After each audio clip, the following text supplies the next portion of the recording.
is completely crazy. There's a fish in the hole, and I gotta go down, but there's a gator right here.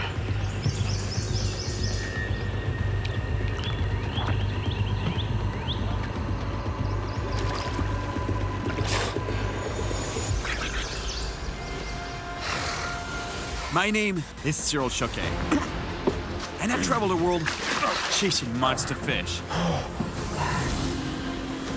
This time, I'm back in the southern US on an extreme mission to catch a huge and powerful catfish using just my hands. This type of fishing is called noodling or grabbing, and the last time I tried it, I caught a nice 50-pound flathead catfish. That's the fish I was chasing. But now, I want to catch a fish at least twice that size, and to find it, I'm gonna have to noodle much deeper than ever before. You're down there and something bad goes wrong down deep, you'll drown. Catfish live in holes in muddy waters and can grow to over 5 feet long. So to try to catch one with just my hands, it's really dangerous. He drowned with his face about this far from the surface. He was lifeless when I got down to him. I can't see you. Where are you? And even if I do manage to find a real monster, catching it is another story. Don't let go.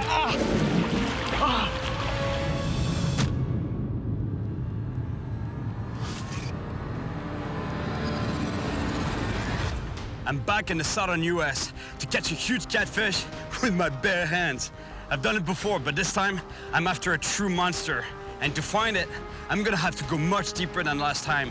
So not only am I gonna have to get thrashed around by massive fish, but it will happen completely underwater. It's one of the most dangerous types of fishing in the world, and people have been badly hurt and even died doing it. Flathead catfish can weigh over 100 pounds. They hide in holes that can be anywhere in these muddy waters. No! And when you find a catfish hole, you have to stick your hands or feet into it and try and get the fish to bite them. To make matters worse, there can be even more dangerous animals hiding in the holes, like beavers, snapping turtles, and even venomous snakes. So I'm here in Texas to noodle with my buddy Nate. He's got years of experience. The last time I was here, I was just a beginner. But thanks to Nate, I managed to catch a big flathead catfish. That's the fish I was chasing. Good job, man. Yeah. Good job. Nate convinced me that we could catch a fish twice that size. But after having felt the brutal strength of a 50-pound flathead, I have no idea how I'm supposed to land a 100-pound monster. Well, at least now we know this gator's where we're gonna be noodling. Nate, Hey, Cyril. how's it going, buddy? It's going good. How are you? Good to see you. Glad to see you back. Yeah, I wanted to do some more noodling, man. Yeah, but that's the reason I brought you down here, man. Lots of big catfish. So you think we could do a bigger fish than last time this time, right? You didn't want to come back to catch the same size, did you? No, I want to get a monster fish. So that's what we're going to do, right? We're going to look for him.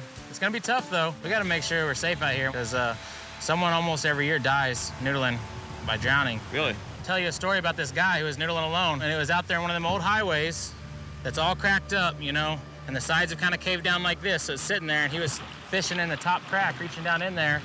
He got his arm caught right there in that crack.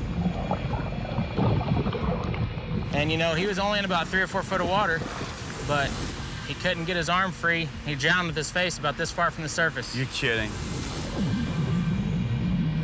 Can you imagine the feeling being this close to the surface, not being able to reach it? You see it's right there, and you're stuck, you can't reach it, you can't breathe. I don't even want to think about it. Finally, search and rescue found him right there under the surface. They had to break his arm to get him out. They used a big pry bar and they broke it, got him out, but it was too late. It had already been a couple hours by the time they was able to locate him. All right, so basically snakes, beavers, turtles, now gators, and drowning. I feel like you're a little more experienced. You want a bigger cat, man? We're gonna have to go get into some stuff. Let's do it, man.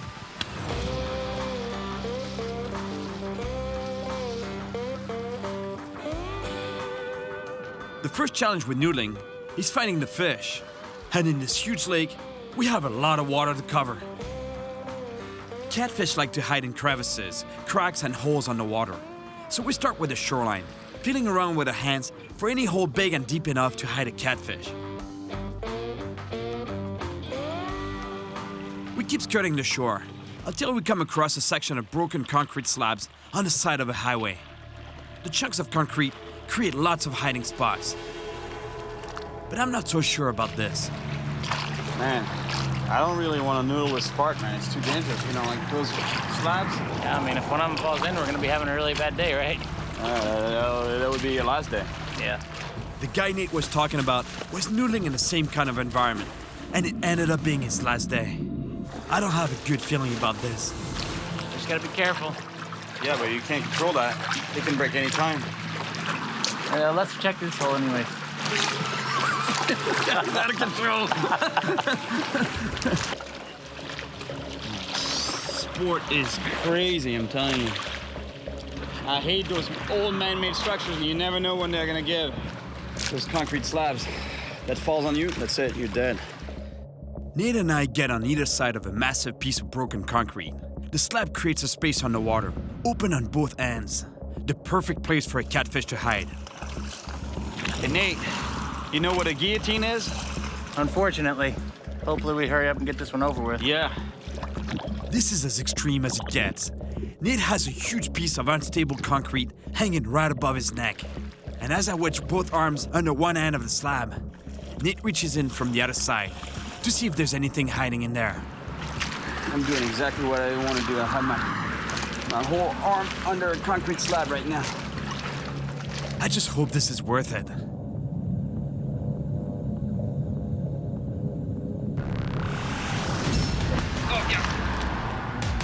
Oh, yeah. Ooh, that's a big fish, too. You felt it, too, right? Oh yeah. We scared him this way, but he just barely touched my foot and went back that way. And I feel the tail movements of the fish on the water. It hits the concrete slab. I can feel it in my feet. Somewhere under the slab is a big fish that could clamp down on my hands at any second. And that's exactly what I needed to do for me to catch it. Oh, he almost came to me. Bumped me again. You feel it? Better, he's going, he's gone. Man, this is Nate. Nate, get out. Get out.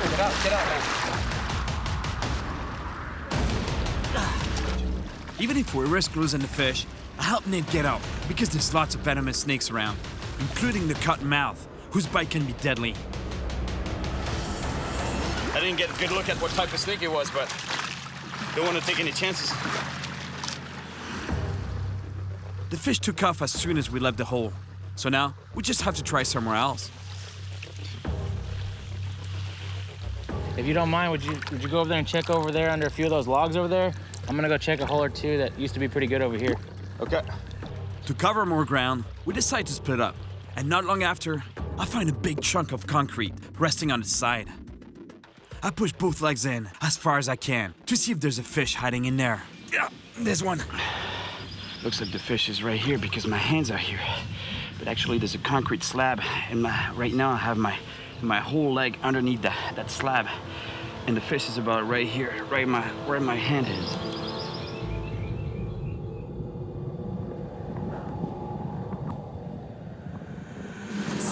The fish attacks me again. I push my hand in and grab its mouth, but he quickly pulls free and goes back into the hole. I almost grabbed them. So I push my leg as far in as possible, and then go under to try to catch this fish. Okay, I got him.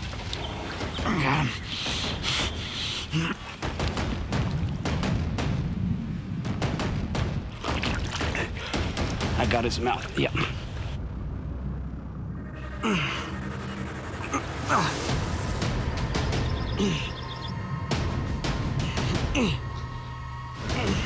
Oh.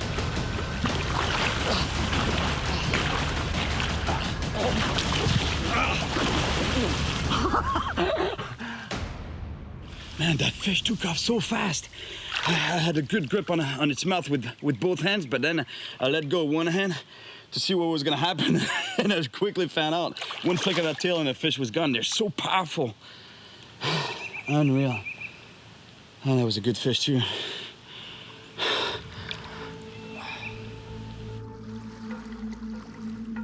I make my way over to Nate, who seems to have found a hole at the base of a tree stump. It feels good and clean at the entrance. Is there a hole? yeah. Is there a hole on your side? Yeah, right here. I'm gonna block this one. Yep. And you just go in there and see if he's in there. I gotta say that the last thing I want to do is stick my foot in there, because I have no idea what could be hiding in this hole. But it's the only way to find out. So I push my leg in as far as I can.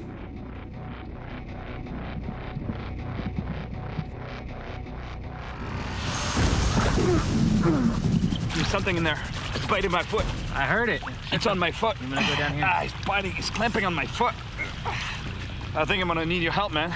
It's a big fish. It's a big fish. How do we go about it? Shall I grab its mouth now? Yeah, I would try to get a hand in its mouth and maybe try to give him in a headlock. You can squeeze him with your legs. Sometimes it doesn't always work out that way. He's there for sure. All right. It looks like this is a huge fish, so Nate stays at the surface for backup, in case something goes wrong. As I dive down, I pull my foot out of its mouth and stick my hand in the hole. And it bites down again, hard. Oh man, the whole tree's vibrating. Come on, Cyril, don't lose him. I managed to grab its mouth with both hands, but now I gotta get it out of the hole.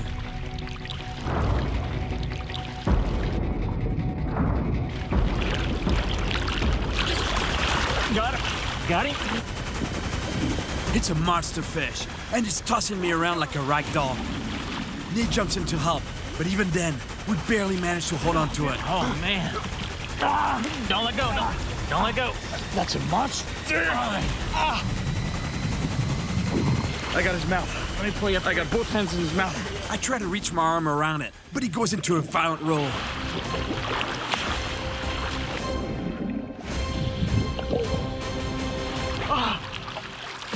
It's gone, man. What happened, man? It's gone. I let go. I thought he was gonna break my wrist tumbling around like that, you know? Yeah, I really screwed up on this fish. I had both hands in the fish's mouth. I tried to reach around the body to lock the body, actually. But by the time I did that, the fish started rolling on my hand, on a single hand, and it's such a big fish, I had to let go. He was gonna break my wrist. I let go. Hey man, those big ones are so big. As you're easing them out of that hole, you want to try to get your legs up around it and lock that tail, because otherwise, you know, they're just too big. It's at least 75 pounds, man. 70 plus pounds. Dude. 75? It's like this. It's like a whale. It's all right, man. There's more fish. We'll get another one. that's the fish we wanted. That was the one. That could have been it. Sorry about that, man. That's all right, man. It happens to everybody. I even lose one sometimes. I really messed up on this fish. Really messed up. I can't believe it. That was the monster catfish I wanted.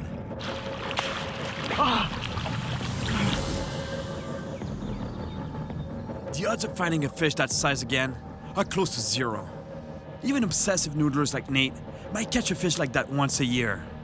And when it comes to noodling, obsessive is definitely the word. This whole noodling thing, it's kind of crazy, but it's all psychological. It's all in the head. You have to overcome your fears to become a good noodler, I guess, you know, otherwise you're just never gonna get there. At first, when you put your hand in the hole, you kind of go with the fist like this, you know, because you know the head is coming, you know the attack is coming. But, you know, sometimes the hole is deeper, so if you want to really feel the hole, you gotta put your fingers out, extend your fingers, and feel around, try to get to the back of the hole. Because what you want is to get hit. You want to feel that fish. You want to provoke an attack. And you know it's coming. You know that hammer with teeth is coming, and at one point it's like boom. It's kind of crazy, but I like it. To improve my chances of finding another monster, I think I should try noodling in deeper, colder waters, where the catfish like to hide when the temperature gets really warm, like it is right now. So I've left Texas, and I'm now in Mississippi. I'm here to meet Sean, who has the equipment I need to get to those big catfish holes in deeper water. Sean, how's it going? Fine. How you doing, Cyril? I'm pretty good, man. Sean Atkins. Cyril, good to meet you finally. Nice to meet you. I'm Dustin. Dustin? Cyril, nice to meet you, man. So why in the world you come to Mississippi? For this. This is it, right? This is the hookah thing? Yes, it is. That's a hookah compressor in the boat. The hookah is a system that is kind of like the old diving bells, where air is pumped from the surface through a hose down to the diver. Have you ever done it before? No, I've never You ever been. grabbed before? Yeah, grab, yeah. But never hookah? No. Well, we're going to have to go try this out. I don't know. I usually take people that are experienced, so I'm going to have to kind of see what you know. It's a little bit dangerous. Actually, it's a lot dangerous. In what way? Air supplied from topside, 25 foot, 20 foot, black water. We have alligators in the water, turtles, snakes. I don't know if you're familiar with any of that. Yeah, I've been through that. It's like We'll a see. walk in a park, man. Well, come on, let's go try it out then.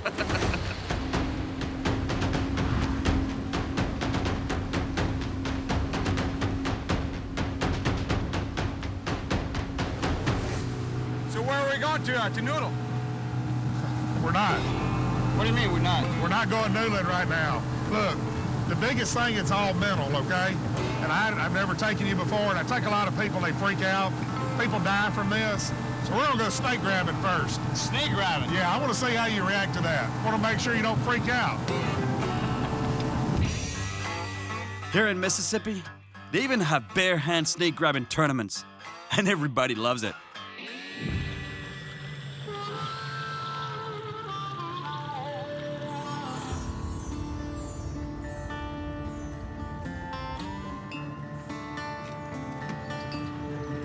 Where are you finding snakes? In the trees? In the cypress trees? You just see them on the limbs. Dustin, you're gonna do it? You're gonna grab some snakes? Oh, hell no. Now, all that's left to do is find a snake and hope it's not one of the venomous species found here, like the cottonmouth. Two just went in the water right there. It went down, right? Yeah, they'll come back. Cyril, ease in the water. Yeah. Okay, don't just jump in. They pick up vibrations, right? That's right. They can't hear, but they'll pick up the vibrations of us. Like, not like that, right? Not like that. So anybody knows that's not easing in the water, okay? That's jumping in the water. That's jumping in the water. Yeah. There aren't just snakes around here. There's also alligators. This is really intense. All right, let's grab a snake quick so we can go hook a diver. Hey, Cyril. What?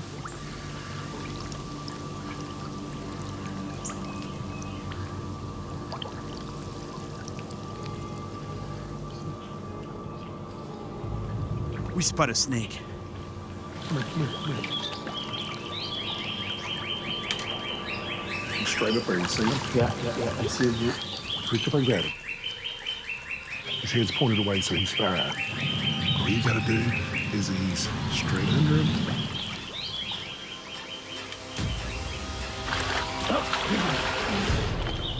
You got to hold on to him. Don't let go. Yeah. All right, let's do it again. Touched it. I jumped and almost had it, but I let go. So look, that's a perfect example of what happens. Yeah, let go. Just then you let go. It's a natural reflex. Bad things happen down deep. And if you allow something like that to happen, you'll drown. I'm done. That's right. You've been all over the world. Yeah. All over the world and chased everything, and just then you let go of a little snake. Then that's a perfect example of what happens. It gets here. Right. So literally the next one we come up on, Grab it. yeah, don't worry about the bite. It's coming. It's coming, right? Yeah, it's coming. That part's going to happen. All right, let's go right over here, this next tree.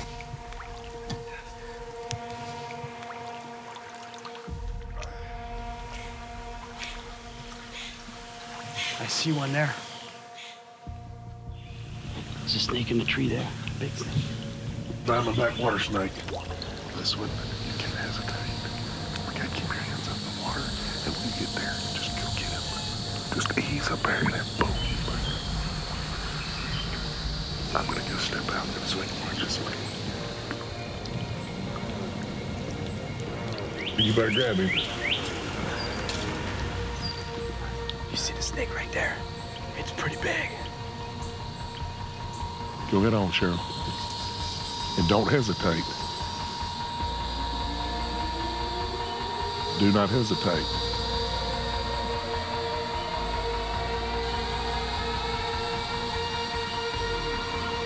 Grab it. Grab it. Grab it. Yes, sir. Good job. Pull him out of the water. Pull him out of the water. Yes, sir. All right. Oh, that's a good. that neck too. Yes, sir. You didn't get any chance Didn't to get me. bit, huh? Now I am pretty good. Woo. Woo, hey, right That there, was brother. cool. Yes, All sir. Man, that's a good one too. You know, catching snake, it's kind of like putting your foot in a hole where there's a catfish that's gonna bite you. It's pretty much the same thing, you know, just part of your brain tells you, don't grab that snake, it's gonna bite you. But at the same time, you wanna do it, especially if, you know, you wanna go noodling, you wanna go hooking. So you better grab that snake. Right, buddy? You better grab that snake and you don't get to go hook it. Exactly. So you passed. I passed? You passed. All right. So now we can hook it? If you'll turn him loose, we'll go. Yeah, all right. Oh, for sure I'm gonna turn him loose. You think I'm gonna sleep with that snake? I would. You would? Yeah. There's something weird about you guys I in know. Mississippi. Not as weird as y'all are. I talked you into catching a snake for no reason. And I did it. Yeah, and you're calling me weird? I'm glad Sean could tell what kind of snake it was from a distance. Because had it been a cottonmouth, I'd be on my way to the hospital right now. Hey, right there. Let's do it. Good job.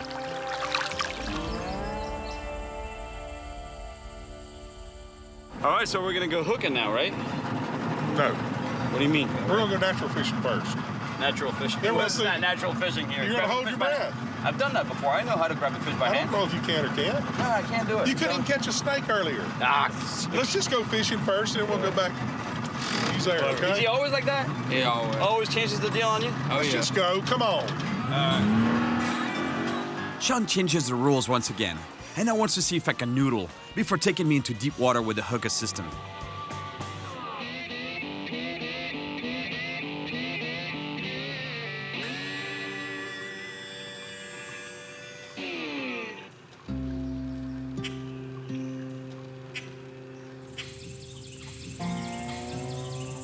We get right back into the water to find a huge catfish. And luckily, Sean knows of another good spot. So what do you noodle here? The roots? Yeah, roots. The cypress trees roots? Not actually the roots. These trees sit up like kind of like this. As you Right. see the bells on them. Yeah, yeah, Underneath there, they sit on a bunch of fingers, and we'll block those holes up, and those fish are underneath there. They make your house under. I So you're understand. fixing to catch fish out of trees. All right. That's beautiful here. Prettiest places you'll ever see. We move slowly through the water, constantly checking for holes with our feet. We're looking anywhere where catfish could be hiding.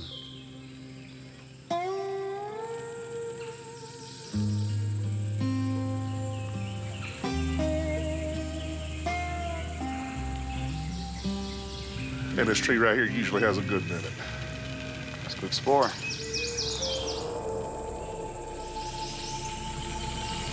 It's here. It's Yeah. here. There's a gator right there. Oh, yeah. There he is. There he is, right over. There's a gator right there. You see him? That's a good-sized gator, man. He's right at the tree we're going grabbing at. You want to go noodle that tree? That tree right there is where I want to go. But the gator's right there, man. It'll swim off. You think? You will be all right. You're not used to seeing people here, though. No, they're not. We wait for the gator to move, but he stays put. So we approach very slowly.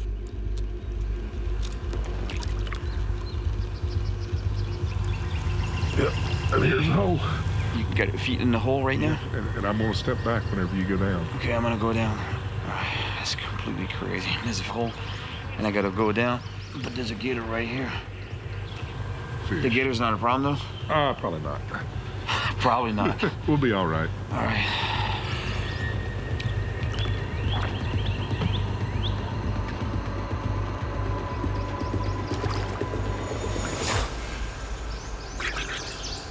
Nothing in the tree. No, it's empty. Well, let's move to the next tree then. Yeah, sounds good.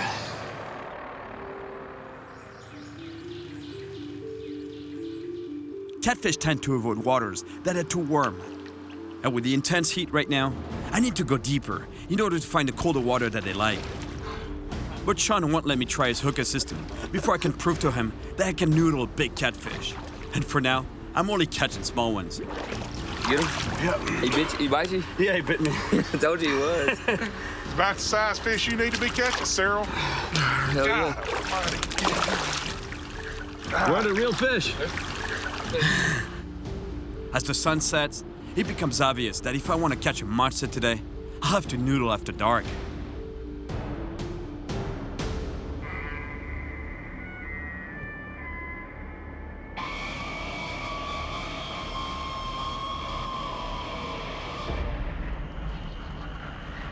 Sean steers us deeper into the lake, towards one of his favorite spots.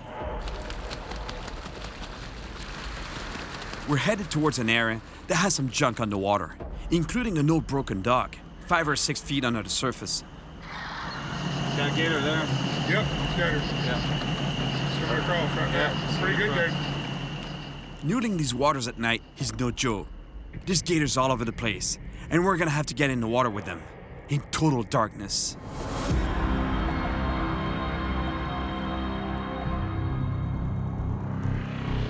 Sean locates a sunken dock and blocks one end of it with his feet in case something is in there.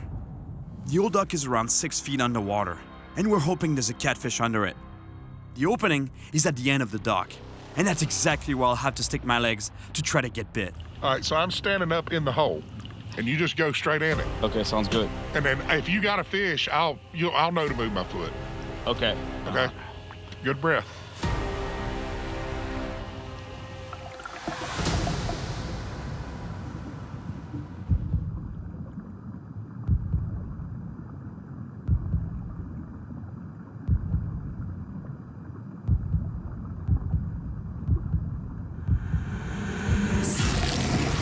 Y'all, he got a good fish right here. Get you? Yeah, he bit me. Then he went back to the back of the hole. It's deep, and the hole is really deep. It's about from here to, I'd say over there.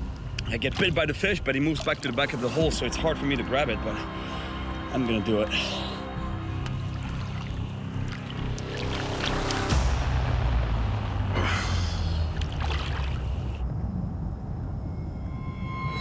I dive back under, and this time I push my hand in as far as possible to try and get the fish to bite me. And he sure does.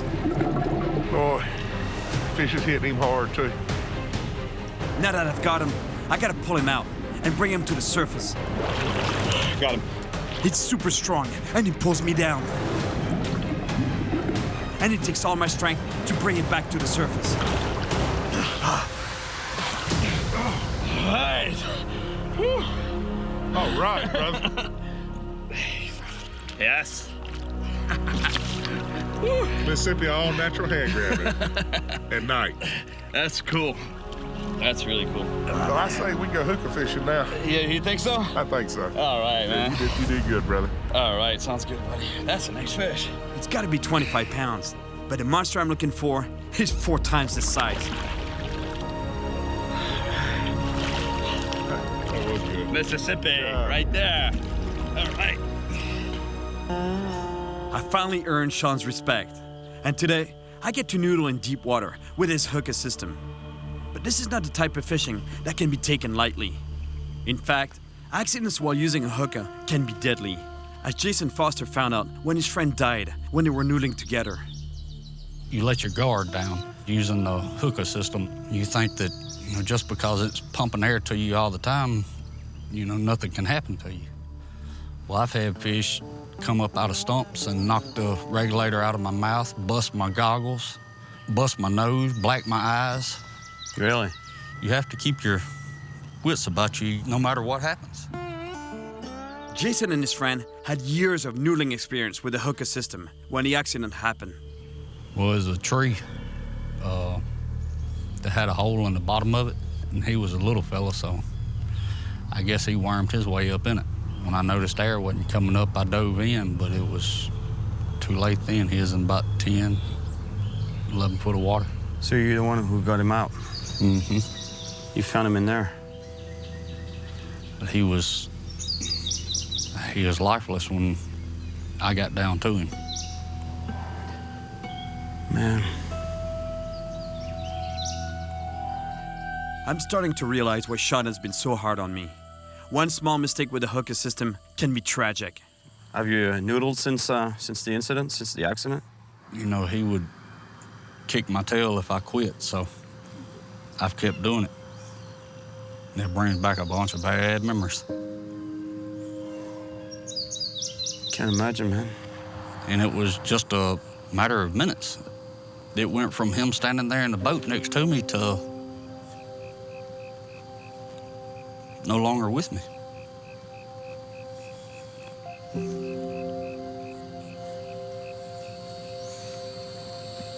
Nothing you can do about it, man. It's not your fault.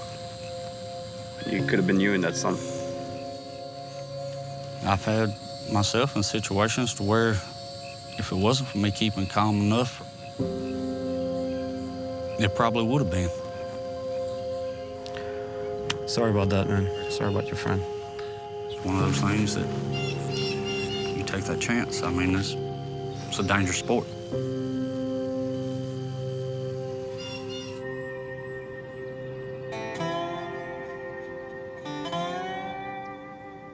After hearing Jason's story, I'm starting to get a clear picture of how risky this is. Man, using a hooker while noodling is really dangerous. When you're down deep in murky water, if anything happens, anything goes wrong, you can't lose your calm. You have to stay super calm and deal with the problem, otherwise you can drown. The danger is real, but if I want to noodle and catch a monster catfish with my hands, I'm gonna have to get down into holes that are in much deeper water.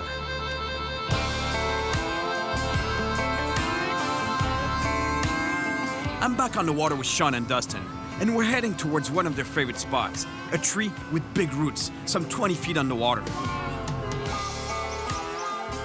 See that tree right there? Yeah. That's the best tree on the lake. We're going to find a fish right here. I like it. I like it. So All let's right. try this.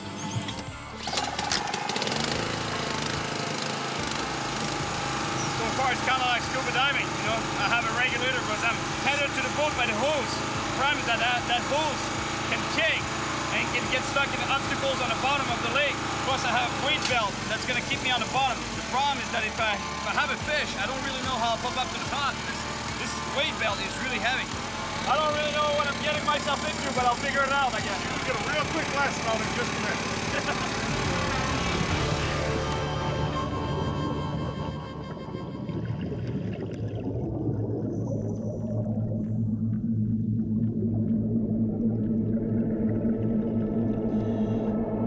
I go down into the murky depths, and visibility here is almost zero.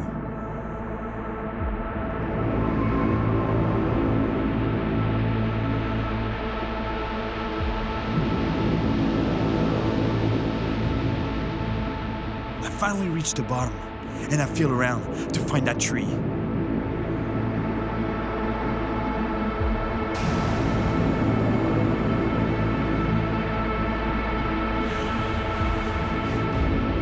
I find it.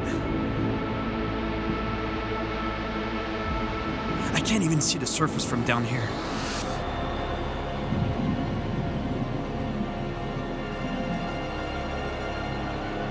The hole is here, between the roots. I put my foot in to see if a fish is in there.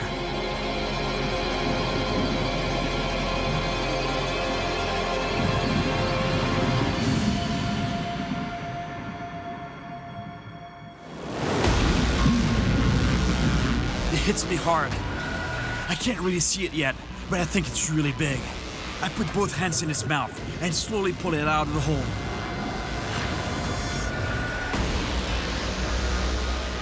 It's a big one. I managed to get him out of the hole, and he fights with brutal strength.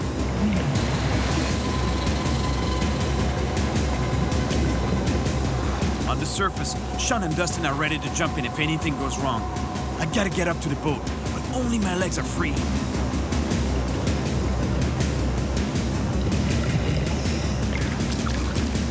Just as I break the surface, my hose gets caught and the regulator is ripped out of my mouth.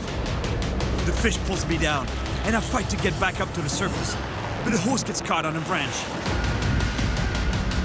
Sean realizes I'm in trouble and jumps in to help. Now that my hose is free, I catch my breath. I'm good to get to the surface. Cyril, let me see the fish. What? It's here, man. Oh my God. Nice fish, huh? Look at that. It's clamping on my hand. Oh, nice. That's a good tank, man. Yeah, you didn't even know it was that big, did you? That's a 60-pound female right there. Is that 60 pounds? Absolutely, that's a 60-pound female. How many times folks catch a fish that big? Look at that. I don't know, but that's a That's a nice good. fish. That is a nice fish. Yeah. Man, this fight of this fish was incredible. The fish was trying to pull me down, you know, it was rolling around. That was insane, that was crazy. I guess that's hooker fishing right there. This is the first catfish I've noodled this deep, and it's a big one. It seems that the giants I'm looking for really are in deeper, colder water. That's Mississippi flathead fishing at its absolute best. Beautiful animal. All right. It's still not the monster I'm looking for, but for my first time noodling with a hooker, it's a really nice fish. Man, that's awesome, bro. I enjoyed it. Let's do it again. That was cool.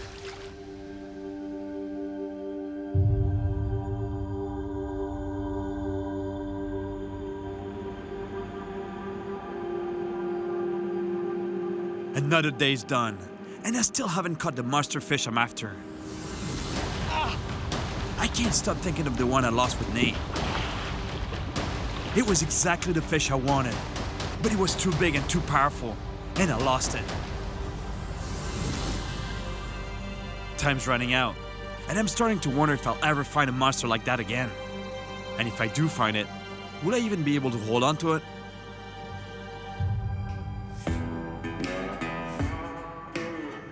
I'm back where I started, in Texas, with Nate. But this time, we're gonna try to catch a huge catfish by hand, scuba diving. Hopefully at that depth, where the water is colder, we'll find a real monster. You can't take this kind of diving lightly. So before heading down, I'm gonna show Nate how to use a full face mask, and especially how to put it back on if a huge fish knocks it off your face. All right, so it's pretty simple, but it's super important, seriously, because you can drown down there, right? Right. The whole point of this exercise is to be able to clear the mask. If it fills up with water, if the fish knocks off the mask off your face, you know, you're in trouble. We're using this type of mask because they have an integrated communication system. And to catch a monster at this depth, we really need to work as a team. The purge, yeah. This is how you clear your mask.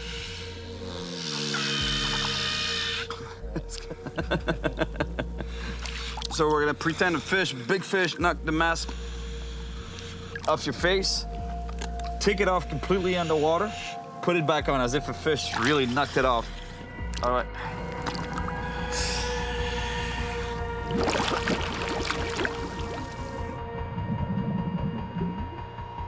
It's not hard to purge the water from a full face mask when you put it back on underwater, but you can't panic. You have to stay calm and resist the urge to breathe in once the mask is back on. If you start breathing before purging, you could drown in your own mask.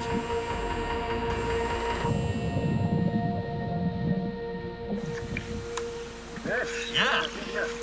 That's awesome. Now we can go get a big fish, right? Exactly. Let's do it.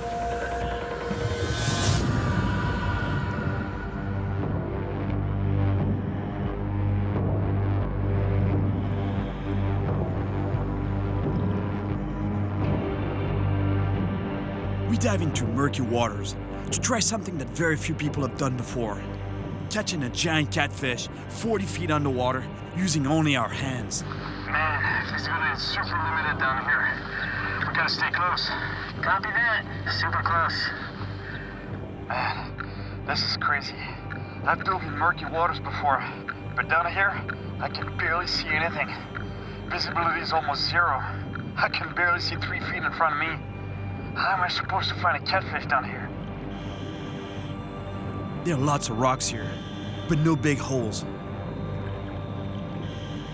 I don't think we're gonna find many holes down here. Let's go look under these ledges. Under the rocks there? Yeah, under the rocks. Okay, copy that. I check anywhere big enough to hide a catfish, but so far, no luck. Nope, nothing here.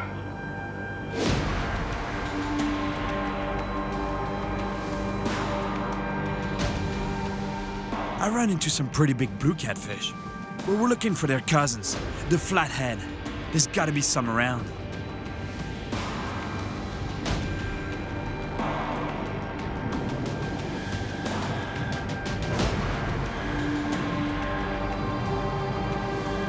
I keep moving down the ledge and suddenly realize that I've lost track of Nate.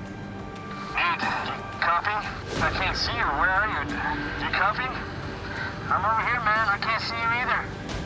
Yeah, we're still at the bottom. Visibility is getting worse here. I've got to find Nate. Wait, what's that? Out of nowhere, a huge alligator gar swims within 5 feet of me.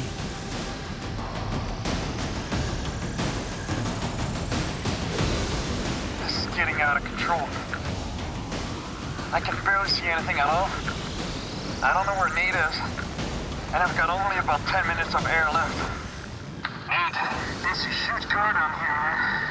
Yeah, it's nuts. I've seen a few of them. If we don't find each other in a minute, we gotta surface. Copy that, Nate? Copy that. I'm just gonna hang tight here and see if I can see you in a second. I keep looking for Nate, and I'm starting to think that we'll never find a fish. No sign of Nate, and no fish either. It's time to head back to the surface.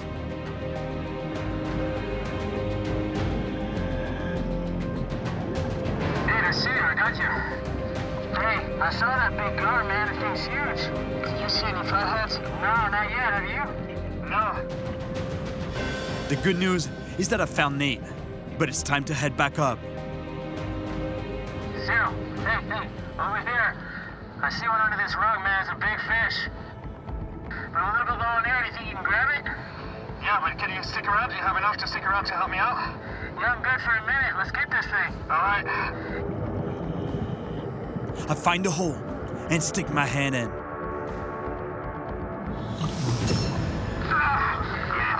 It's clamping on my hands. It's biting me so hard, it's gotta be a monster fish. Man, the size of this fish.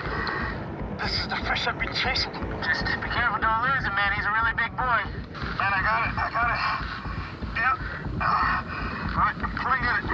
It's coming. The fish shoots straight out and begins to thrash around. All I can do is hold on. Hey, grab the tail. Giant, I'm gonna lose it. It's too big of a fish. Don't let go. Grab the tail. If Nate can't grab it in the next few seconds, we'll lose it. You got it? You got the tail? Yeah, I got the tail. All right, I think it's under control now. Man, it's a massive fish. Look at the size of this fish. It's huge. Wow. Man, this thing's gotta be 90 pounds, Cyril. You think? Oh, it's huge. It's massive, man. Bigger than any I've ever caught. Look at the size of this catfish. A real monster. Over 90 pounds. Caught by hand. A beautiful animal. This fish is really tired. I'm gonna let him go right here.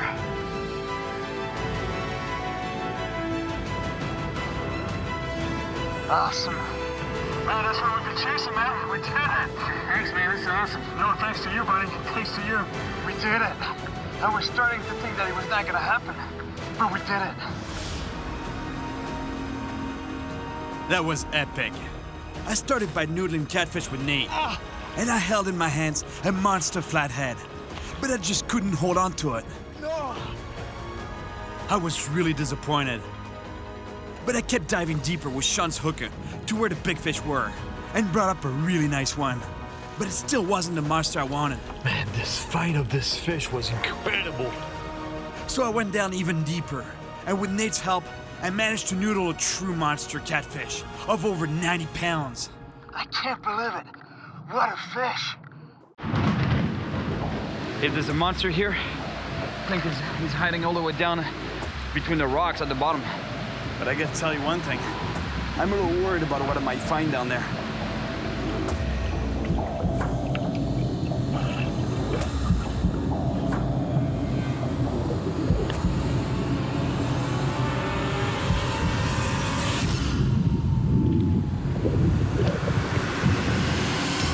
My name is Cyril Chauquet, and I spend my life traveling to the most remote corners of the world, chasing monster fish.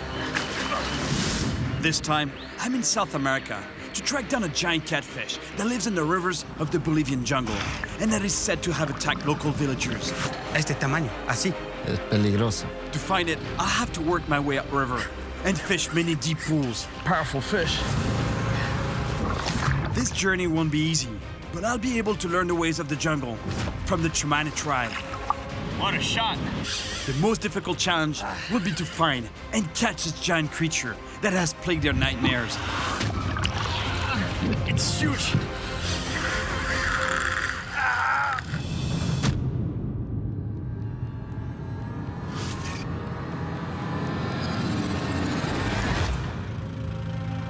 I'm in the Bolivian jungle because I heard a crazy story about a guy from a local tribe who was attacked by monster fish. If there's a catfish big enough to actually attack a human being, I want to find it. The Chimane, a tribe from the Bolivian rainforest, have always lived in harmony with their environment. But why would they now be afraid of what's in the water? We crossed the wild and virgin wilderness of the Amazon forest, east of the Great Peaks of the Andes. I was told that in the middle of the Bolivian jungle lives a species of fish that weighs over 200 pounds. I arrive at a Chimane village to meet a man who was attacked by a giant fish, an accident that frightened everyone in the community. Felix? I'm greeted by Felix, the village chief, and some curious villagers. ¿Cómo está? Bien. La persona que fue atacada por el animal, ¿dónde está? Está aquí en la comunidad. Sí, si quieres te llevo a donde está él, a donde vive. Ah, perfecto, sí. ¿Está? ¿Cómo se llama él? Tito se llama. Tito. Sí, Tito se llama. Felix takes me to the other side of the village to meet Tito. Tito. Te lleve ka Kevin, mamá con Kevin Kevin. Dime, Niña. ¿hablas español un poquito? Sí, hablo español. Ah, qué bueno, hablas muy bien. Entonces me dijeron que te atacó un pez gigante aquí en el río. Sí. He tells me that the fish that attacked him was almost the size of a man and could have weighed close to 200 pounds. ¿Me puedes hablar un poquito más de dónde pasó y todo? Claro, podemos ir a tomar asiento ahí. ¿Qué pasó exactamente? Lo que pasó es que allá donde estaba trabajando, arreando madera, Tito explains that he was collecting dead wood from the river. His friend was holding on to him to keep him from slipping. paso por paso íbamos. Entonces ya se me acercaba la madera. En el último paso, piedra, ¡boom! Tito was bitten and dragged underwater by something very powerful. The creature had taken in half his leg and wasn't letting go. Me llevó el pez adentro. Abajo del agua. Debajo del agua. Entonces, lo que yo traté fue que escaparme del pez. Aquí ya lo tenía en la boca, ¿no? Entonces, ¡ya! ¡Fuerte! He fought with all his might until the beast finally let go.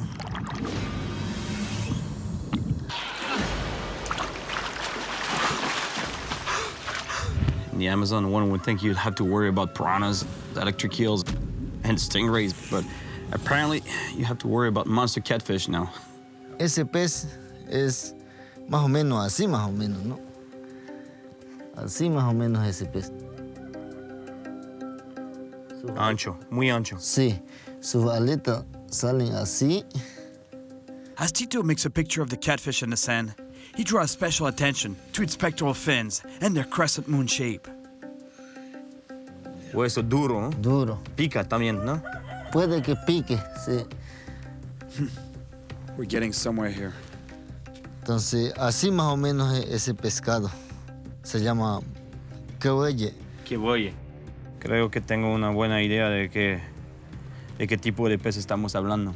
It's describing a massive fish, very stocky animal. But you know what gives me an indication of what I think it might be as a species? Is the fact that the pectoral fins, those fins here, the shoulder fins, they're crescent-shaped. And that tells me that it might be a jao. I believe the fish he's telling me about, it's a huge catfish that's called a jao in Brazil. But I'm not totally sure because I wasn't aware that it could live here, in this region of Bolivia. Estamos muy contentos acá que hayas venido a nuestra comunidad para pescar ese pez. Ojalá que lo saquemos. Ojalá puedo sacarlo. Ojalá. Gracias, amigo.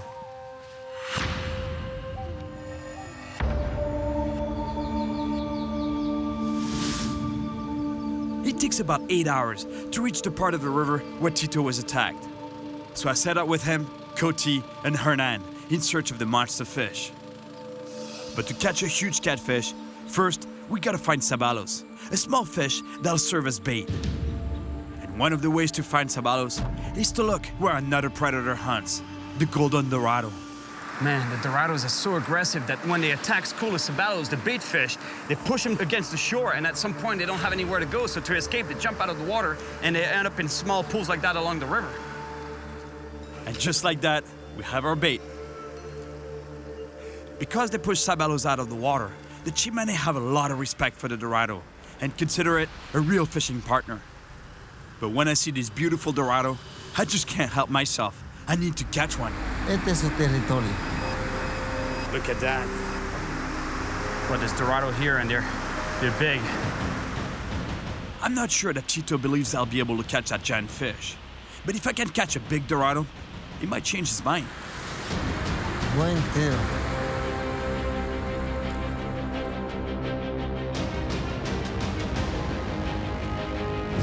Yeah, here we go.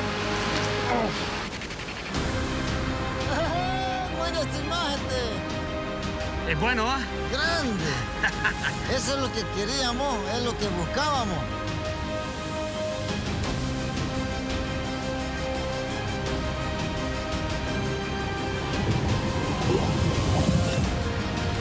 This fish is super powerful, and suddenly he darts into the rapids. I can't stop it.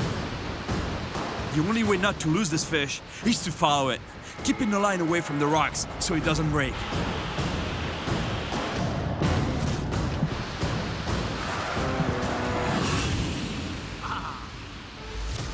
He didn't break the line, but he got off the hook. But there's more than one dorado in this pool. Un grande aquí. Sí. So I just gotta get my fly back in the water. Ahí tienes que tirar otra vez. Está bien, está bien. Ese es un tiro bueno.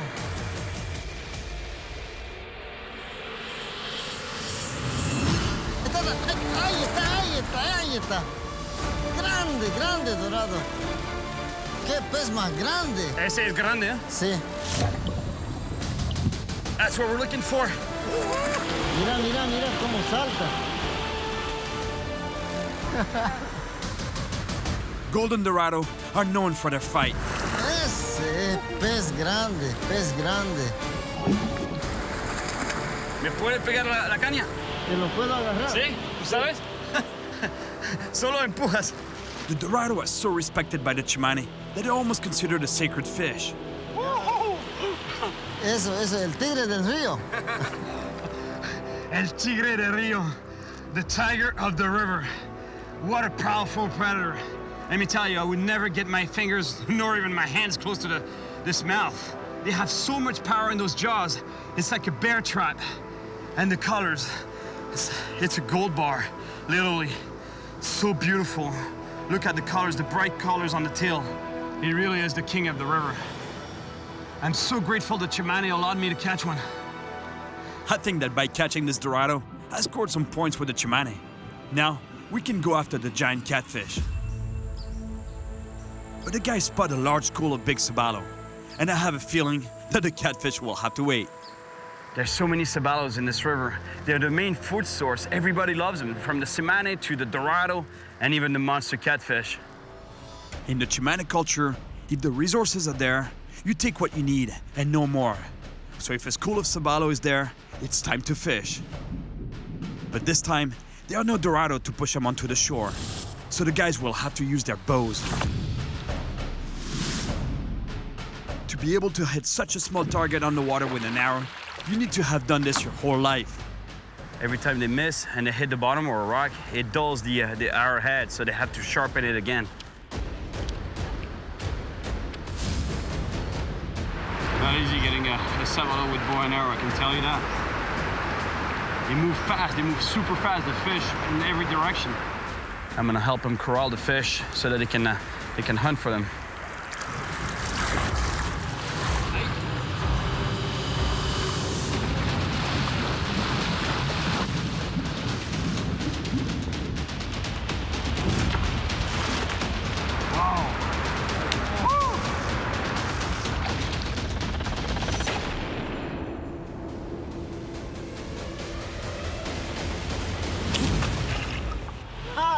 ¿Lo tienes?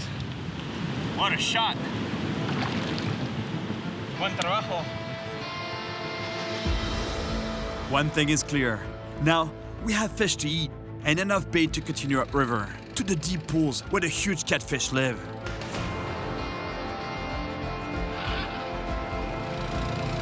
Who says there are bugs in the jungle?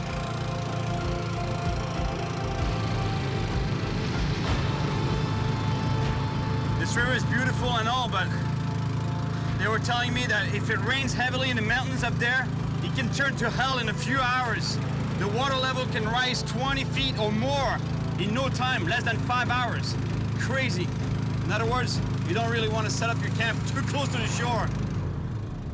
The problem right now is that the water level is very low, which makes it hard to navigate through the many obstacles. There are submerged trees and huge rocks everywhere that could flip our boat.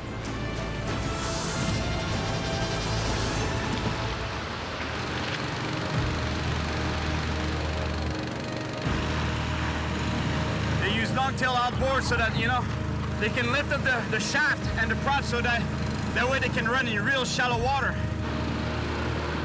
And then we use the sticks to power through the rapids, to push through the rapids.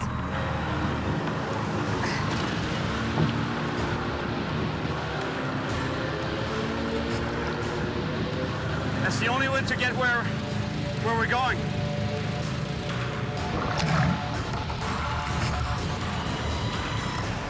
We have to get out and push because our weight is too much for the boat in this shallow water.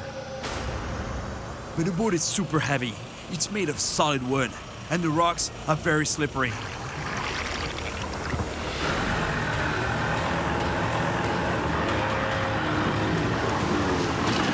It would be bad news to break an ankle out here.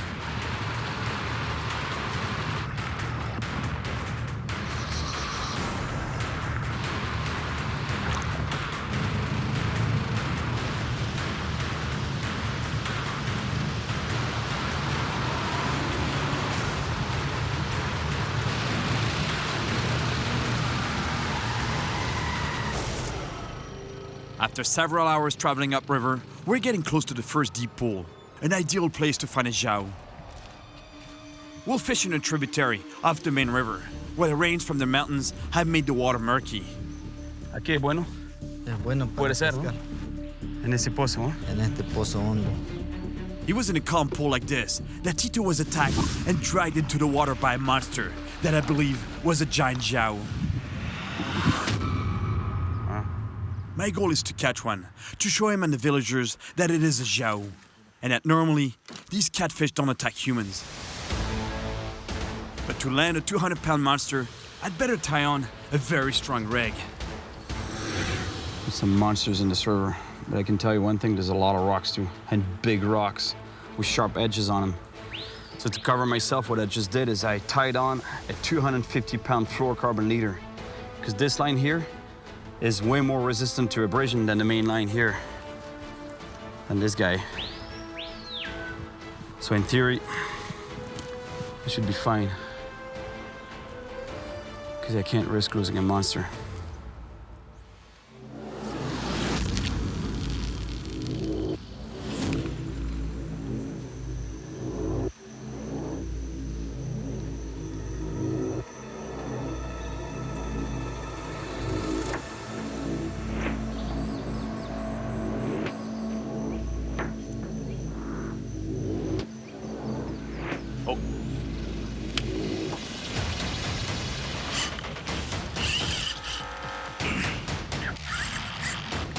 This fish is strong, but he darts around too much to be a giant.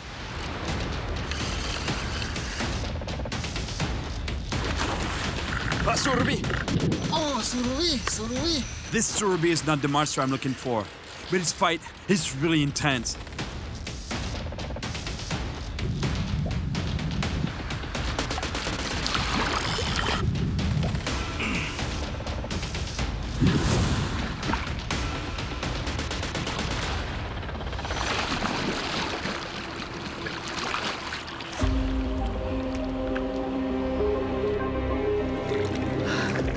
A surubí, or tiger shovel-nosed catfish in English.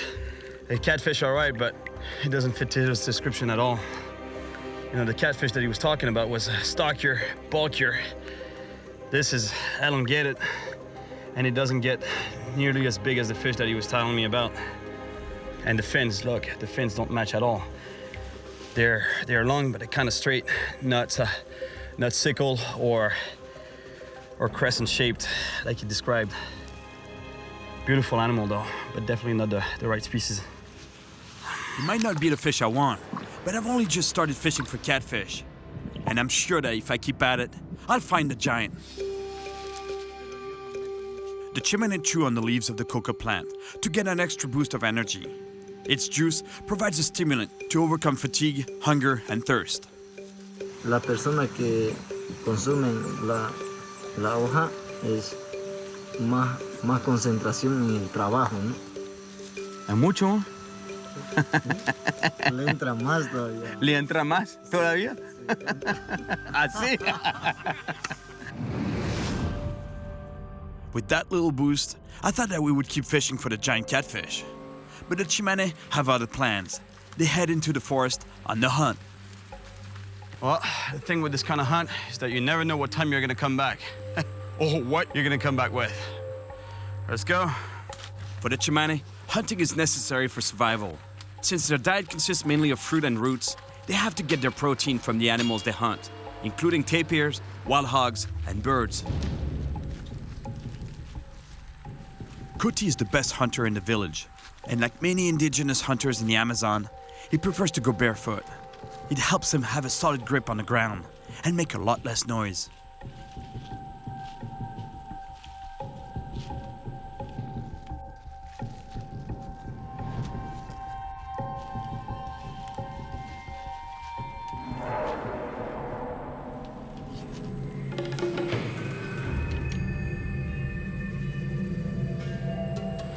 I don't know what he's got, but he's got something inside for sure.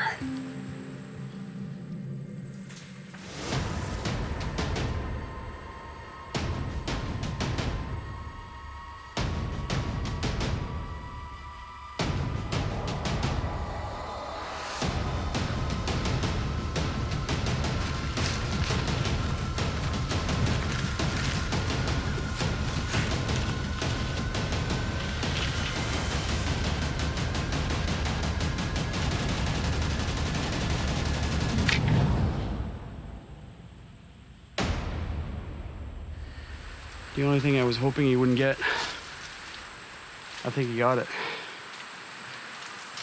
Monkey. The guys will set up camp and prepare the monkey for dinner. But I need to get more bait. They told me there's a fish around here that looks like a piranha, and that would make for some great bait for giant catfish. So I rig up a piece of sabalo as bait and send it out there.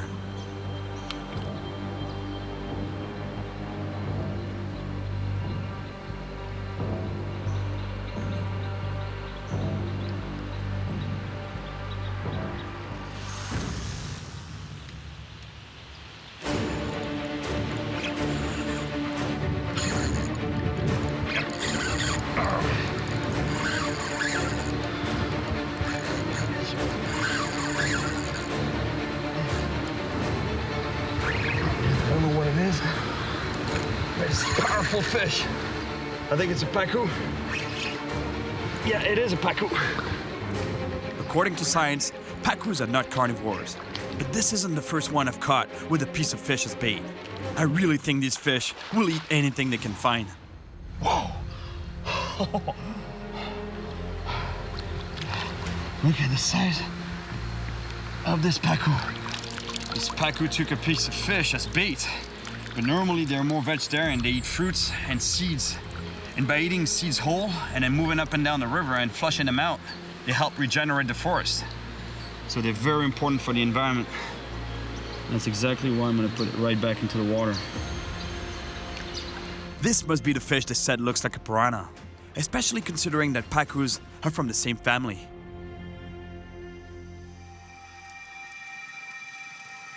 I have to admit, I have a problem with the idea of eating monkey, but I understand it's what they have to do for their survival.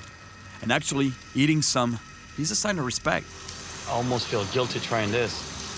This is monkey.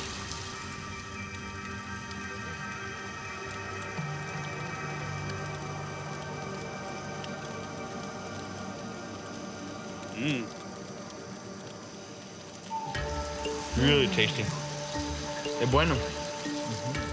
You have no idea how good it is. It's one of the best meat I've ever had. Seriously. I'm not kidding. This is delicious. Especially on the grill like that, barbecued. Porque la mayoría de la gente en el mundo, cuando uno mata un mono para comerlo, piensa que es loco, que no se puede hacer. Tal vez nosotros cambiemos de opinión, de pensamiento. Ejemplo, digamos, ahora has comido una cosa rara que en tu mente era un ser humano. Y no es un ser humano, es alimento. Y vos nos vas a explicar tema de que oye, que no es peligroso. Tal vez nosotros pensemos diferente. Va a ser nuestro amigo.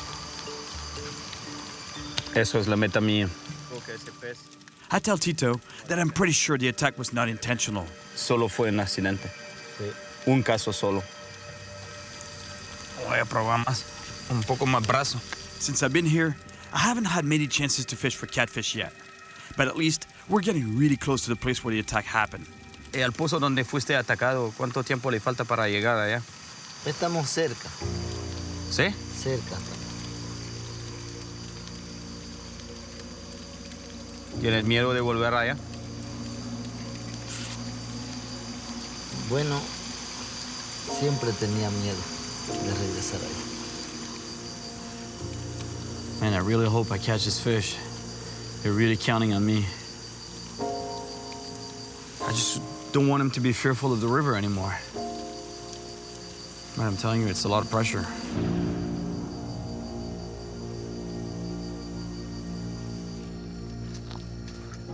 There are plenty of nocturnal animals in the jungle, but out of all the species that live in this river, catfish are the most active at night. So in theory, this is a good time to get that monster bite I'm looking for.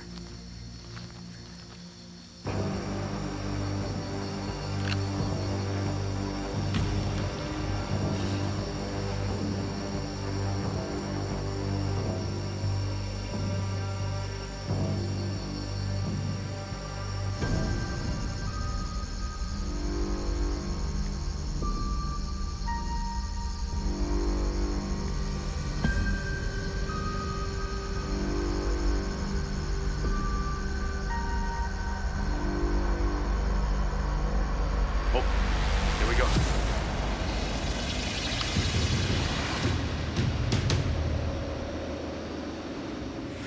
Yep, here we go.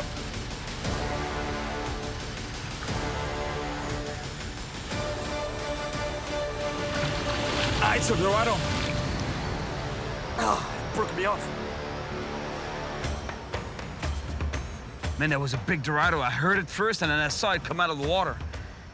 Big jump. But what's weird is that it cut me right off, right on my main line. So I think what happened is that when it jumped, it must have come down head first, mouth open, and landed right on the line. And since they have a mouth full of sharp teeth, it cut me right off. That was a big fish, big Dorado. I would have liked to land it, but anyway, that's not what I'm looking for. It's not a monster catfish.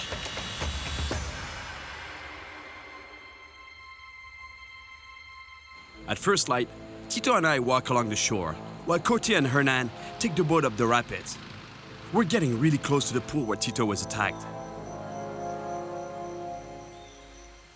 Tito is very nervous about coming back to this area.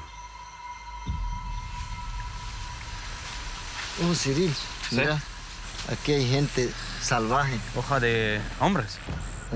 Pies de gente salvaje. ¿Viven acá en la selva? Viven acá de la selva y Okay. viven de la cacería. Well, I guess we're not alone. Vamos? As we move forward, we find another sign that we're not the only ones out here. This freshwater stingray was probably killed by the same people who left the footprints. These fish are very dangerous, and their barb can cause bad wounds, excruciating pain, and serious infections. Por eso es que cuando lo vemos nosotros lo matamos. We can clearly see the barb. Look, this is the barb right there. And you see that slimy black part on the barb? That's the venom. Once, in Thailand, I was shown how dangerous a freshwater stingray's barb can be. This is what you're gonna have to deal with. Wow, that's the barb. That's a stingray barb. So if it stabs to you and you try to get it out, it will make your wound much worse. It'll make a mess. See how bad? See how bad it is? Yeah, thanks for showing me this. Yes. Getting stung by a stingray out here, I'd rather not think about it. Stingrays can blend in with the rocks and bury themselves in the sand. Normally we would shuffle our feet to avoid stepping on them, because that's when they whip their tail and sting. But it's impossible to do with all the rocks here.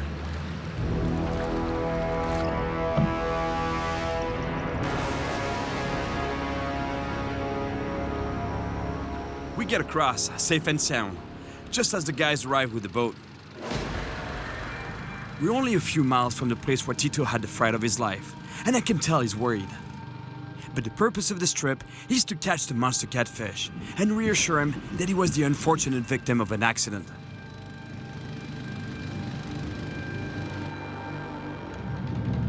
The problem is that there are a lot of pools in this river, and the only way to find a monster is to fish every one of them.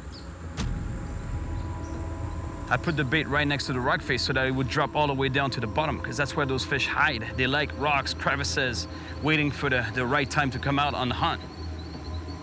And I hope they come out soon and find my bait.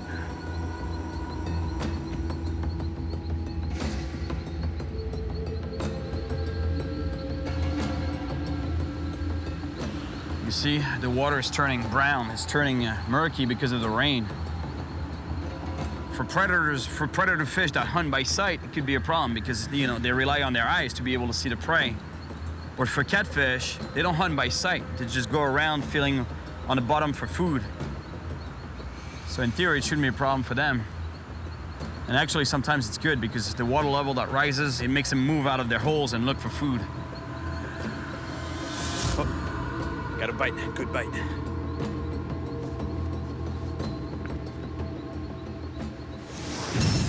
Yep, it's on. I'm not sure what it is, but this fish took the bait very aggressively.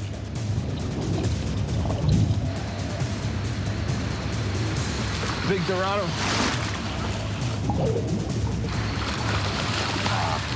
Dorado usually hunt by sight, but this one definitely smelled a piece of sabalo that was intended for a big catfish.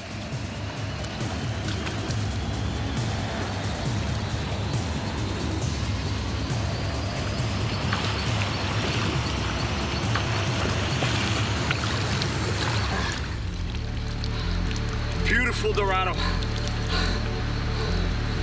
Not what I wanted, but man, that's a nice catch.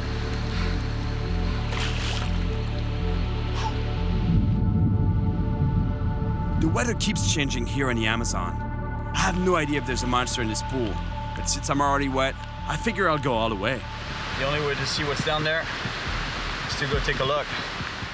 I want to see if I can find one of these catfish and get a better idea of how big they really are.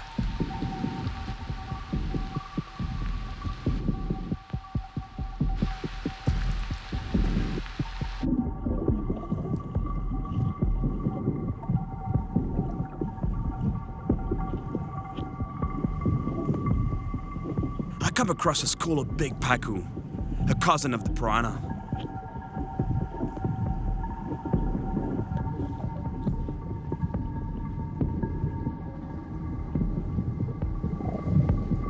Catfish like to hide between rocks and deep pools, so I search along the bottom to see if there's a giant fish here.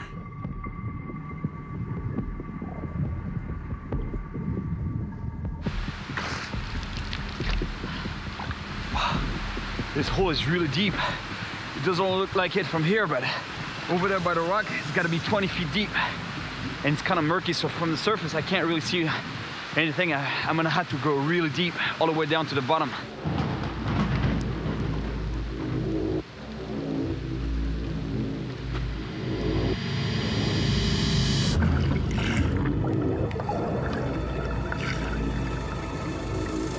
I head down to the bottom of the pool, about 20 feet deep, to go check around the rocks.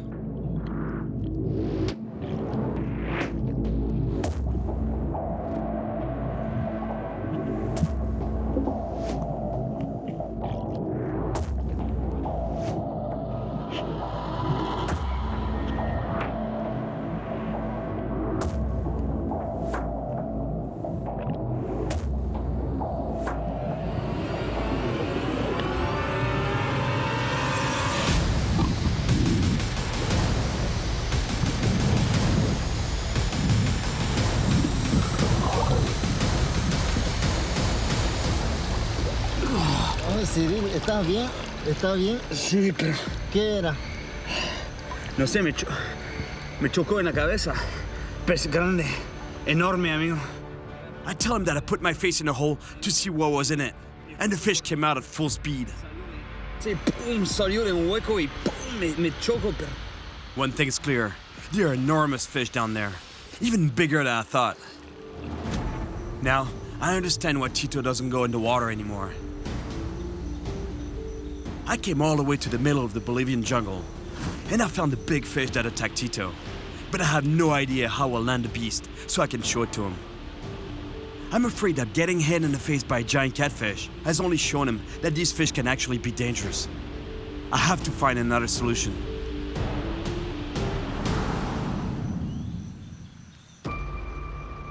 The rain has finally stopped, but considering the size of the fish that I saw yesterday, to improve my chances of landing it, I'll try a much more radical technique than the rod and reel. Cyril, tengo esta cuerda. Ok, perfecto. Yo creo que te va a servir, pero es muy corta. ¿Es muy corta? ¿Cuántos metros piensa? Tiene 10 metros, 10 metros. nada más. Using a handline requires a lot of rope, but we only have 30 feet of it, so pulling in a big catfish is going to be a real challenge. Aguanta. Le voy a poner anzuelo y después la probamos para ver si aguanta. Ya pues, Ok, gracias, amigo. de nada. I'm gonna put a 250-pound fluorocarbon leader because, you know, the rope is really good for pulling. You can get a good grab on the rope and pull hard, but the fish is not gonna bite the hook if it sees that big of a rope. So I'm putting this leader. It's more discreet, it's more stealthy than this. This is for pulling, and this is for stealth. Now, I have to test the strength of my rig.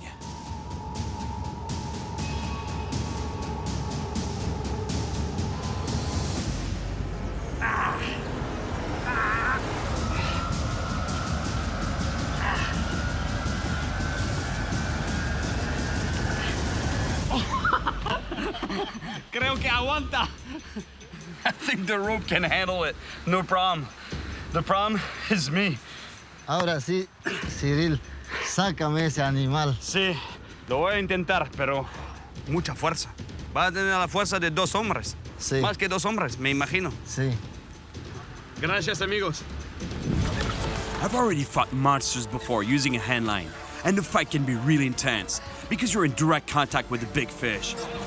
But your arms and back can take a real pounding. You can get hurt, but it's a really effective way to land the monster fish I need.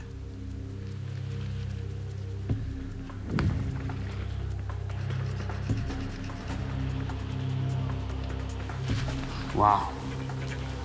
Check this out. Those are caiman tracks right here. Tag, tag, tag, right there. Caimans, a huge catfish, and a handline that's too short. I'm in for a real challenge. It's gonna have to be a real tug of war, a real battle. I'm gonna have to stop this fish with this much rope. That's intense.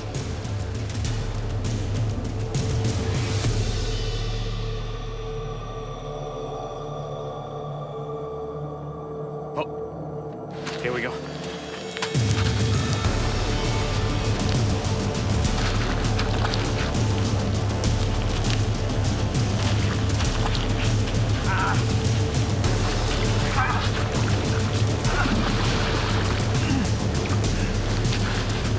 The strength of this fish is unbelievable. It's impossible to move it off the bottom. In fact, he's actually pulling me in. I'm slowing it down, but it's still not stopping. And I'm at the end of the rope. I don't know how much longer I can hold on. No, it's gone. My God. Did you see the power of that fish? It dragged me right into the water. I don't know what happened. I still have the rope. It must have broken me off or we got off. ¿Qué te ha pasado? ¿Vieron el combate de ese pez? Sí, lo vimos. Me tiro al agua. ¿Qué pasó con la línea? A ver, No sé si corto la línea o si se quebró o algo, ¿no? algo debe pasar. Pero te champó, ¿no? Oh. Ahí está, mira, te lo enrectó. It bent the hook open. Unreal. I'm telling you, I've used this kind of hooks for many monster fish, giant sharks, monster Goliath grouper in the ocean. And it does happen, but for a hook to open like this, it has to be a giant fish, I'm telling you. Te dije que había monstruos aquí. Increíble.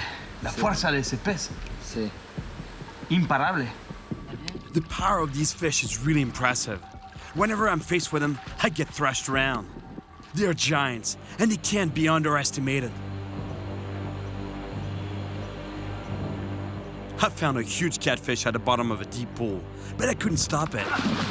The handline was far too short to pull such a monster out of the water.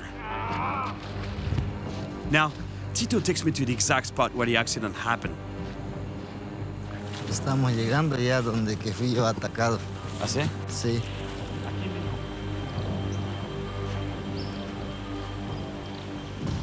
Estoy emocionado de nuevo de volver aquí. ¿Ah, sí? Sí. Estoy muy contento de volver de mucho tiempo. Nunca había volvido desde el ataque. Nunca había volvido desde que fui atacado yo. Recién he vuelto contigo.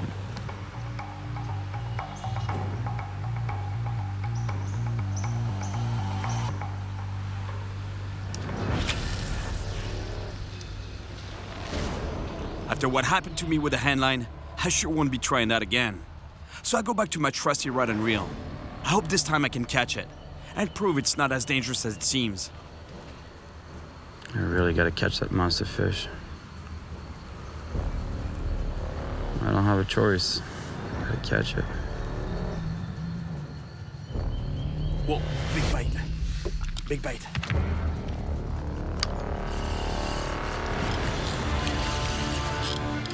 Big fish!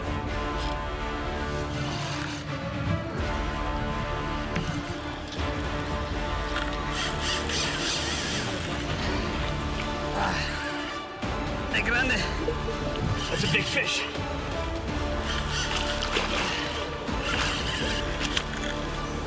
This fish is trying to get back to the rocks over there. If he does, he's gonna break me off.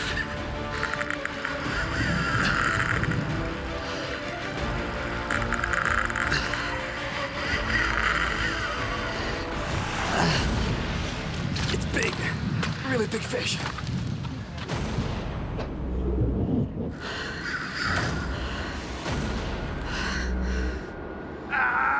Oh man, it's in the rocks.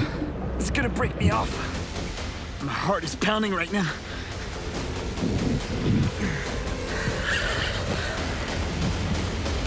Okay, good. It's out of the rocks.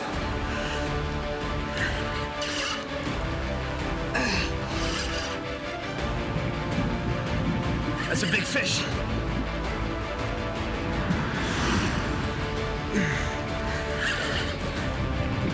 He's coming, he's coming. I got leader.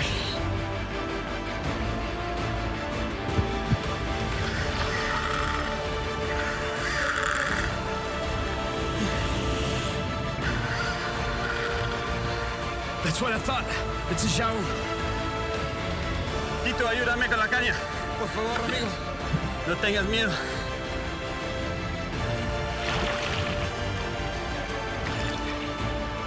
Oh yeah, it's a nice show.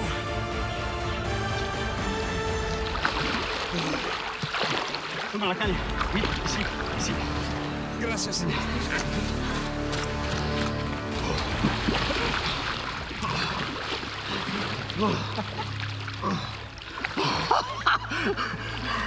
Tito, mira el animal. Lo tenemos, amigo. Grande, ¿no? Enorme. Sí. Eso es el pez que te atacó, ¿no? Ese es el pez que me atacó. Sí, ¿eh? Sí. No pero esta especie, ¿sí? Esa especie. Es un Xiao. Se encuentra en Amazonas. Check the size of this animal, of this fish. Humongous. It's got to be close to 150 pounds. That's a giant catfish. And it's a Xiao, that's exactly what it is. It fits exactly Tito's description. A giant fish, massive head, stocky body, crescent-shaped pectoral fins. But they're definitely not a man-eater. It's just that these fish can't see well. Look at the size of the eyes, very small eyes. So in murky water, he must have seen Tito's foot, thought it was a bait fish of some sort, and attacked it. But he was not intentionally trying to attack Tito, not at all. They're not man-eaters, they want to attack a person. No way. Nunca escuché historias de ese pez que atacó un ser humano de repente. ¿Y por qué me atacó a mí? Porque fue accidente. Accidente. Entonces no es peligroso. No hay que tener miedo de ese pez. Muy bien. Muchas gracias por explicarme, no sabía. Dale un besito. Mira, bebes, un besito. Yo no le voy a dar. Entiendo, amigo. Mira, lindo, ¿no? Sí, está lindo para comer.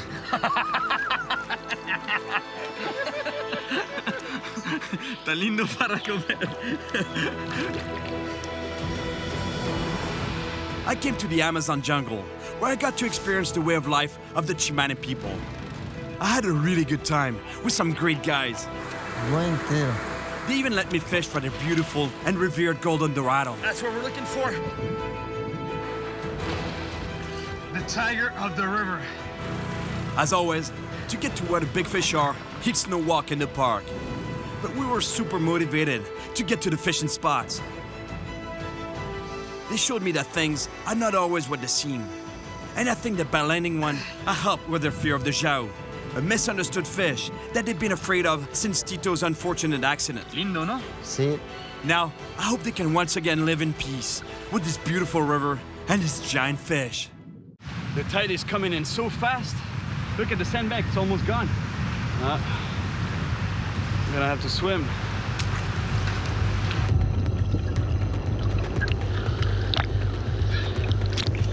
I was not expecting the channel to be this deep. Plus there's a lot of current. The tide is ripping through here. My name is Cyril Chauquet. And I travel the world chasing monster fish. This time, I'm on the coast of Tanzania, East Africa, an area known for its giant sharks. But I'm here after a predator fish with such a bad temper, it's been seen ramming sharks to death with its big blunt head. The giant trevally, aka GT, is a real bulldog of a fish. It combines speed and explosive force. Huge fish. To devastating effect. And it can grow to massive sizes. More than 85 kilos? Everything is at the breaking point right now, including my back. No!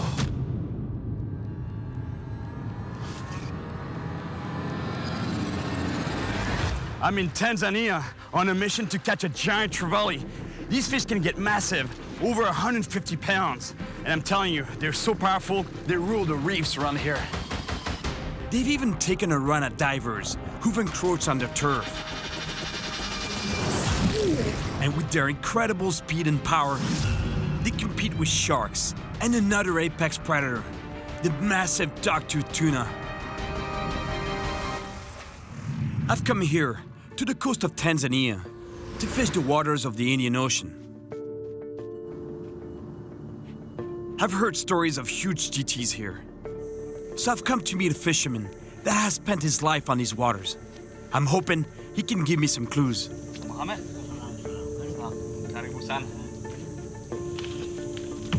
Good boat. And right away, he shows me how big these GTs can get. My God, really?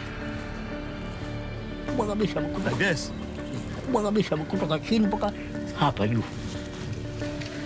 My God. Really? Karambisi, how big? Kilo 80 kwenda mbele. More than 85 kilos?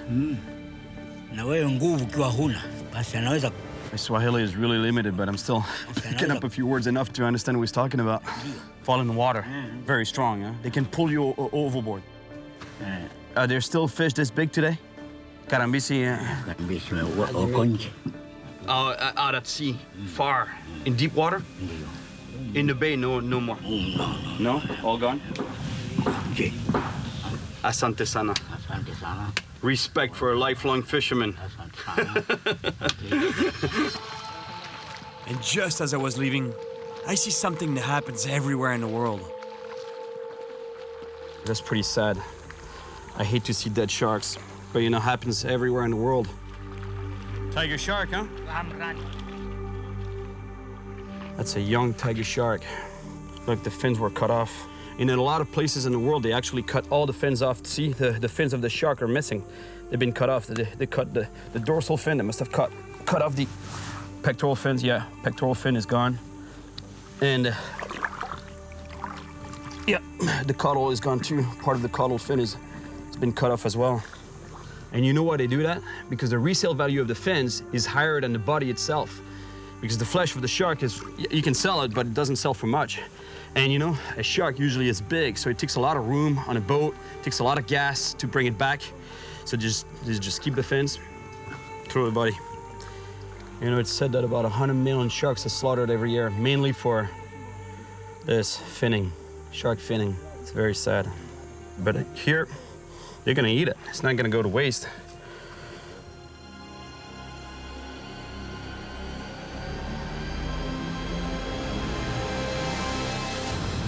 I'm gonna have to find a boat. But for now, Mohammed told me about one of the only spots nearby where there could still be monster GTs. But to get there, I have to walk out to the end of a long, narrow sandbar that juts out into the sea.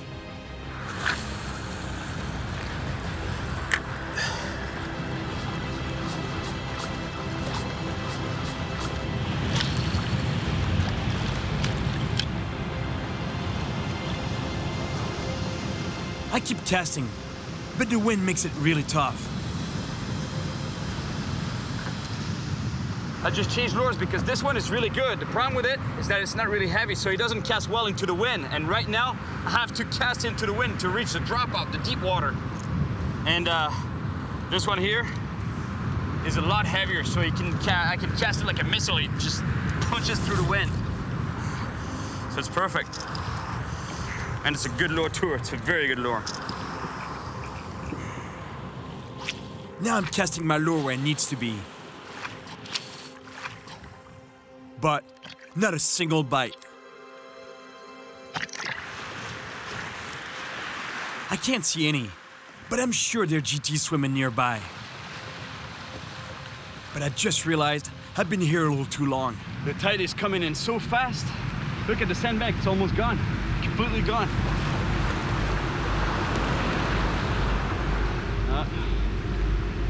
Gonna have to swim.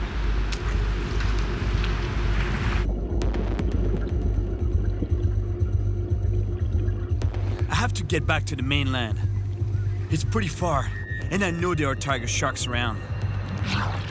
And that's not the only problem. Hey man, I was not expecting the channel to be this deep. Plus there's a lot of current. The tide is ripping through here. The current is super strong. I could get pulled out to sea. I have to keep calm, breathe, and continue to swim across the current.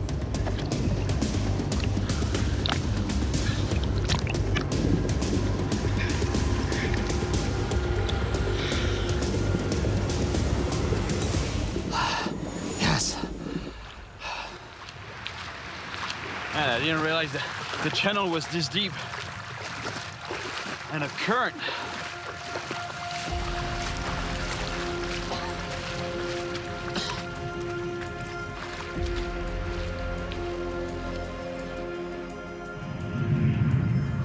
I wind up on a small island. I don't know if it's good for GTs, but I'm here, so I'm gonna give it a shot.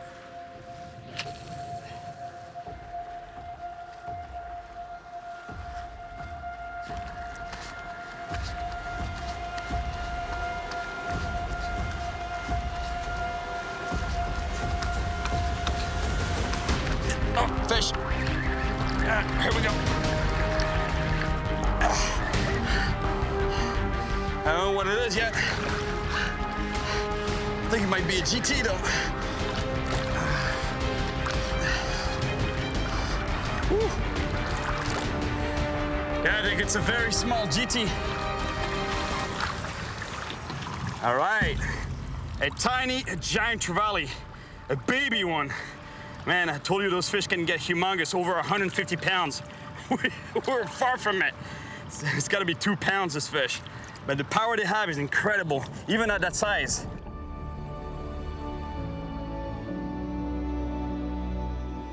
After an entire day fishing from the shore, it's pretty obvious that if I want a monster GT, I'm gonna have to get on a boat.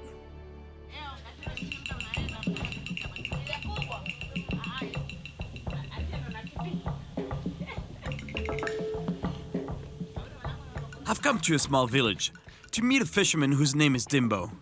I've been told he has a little boat. Hello. I'm Cyril. Welcome. Nice to meet you. I was told that Dimbo lives here. Dimbo, a fisherman? Sit here. Yeah? Come here. Hello. Hey, I'm Dimbo. How are you?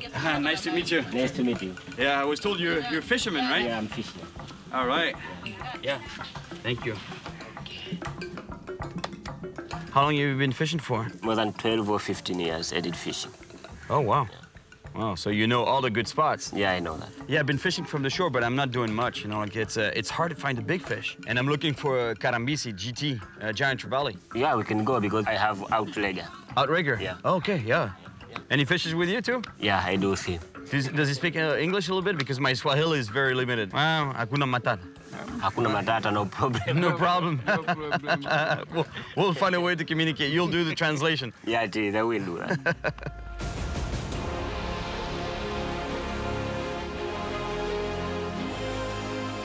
It's bright and early, and we're off on Dimbo's boat. It's a traditional sailboat, a dugout with outriggers on either side to keep it steady in the waves. But today, there's almost no wind, so we gotta paddle.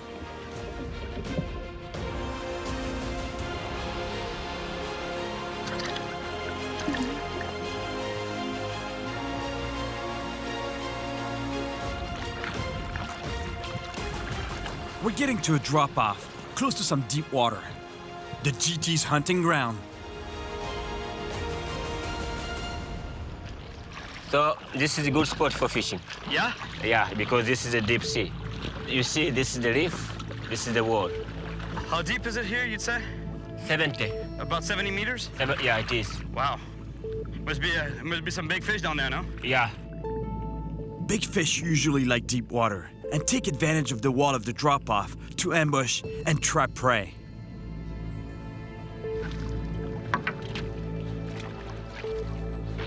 This lure might look really big to you, but I'm telling you, for a big GT, it's a snack. It's a peanut, I would say.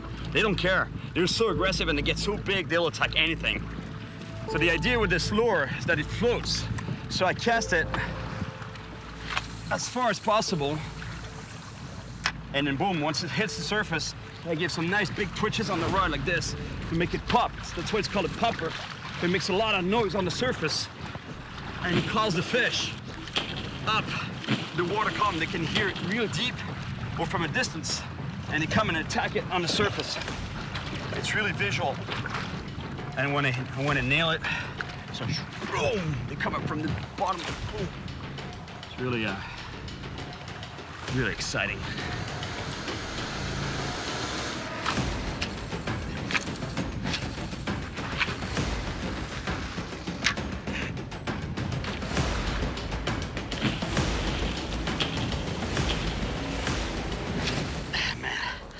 Pretty hard popping from when you're sitting down, but you know, it's kind of a really unstable. So if I stand up, it's a little perilous, you know, but I'm gonna do it.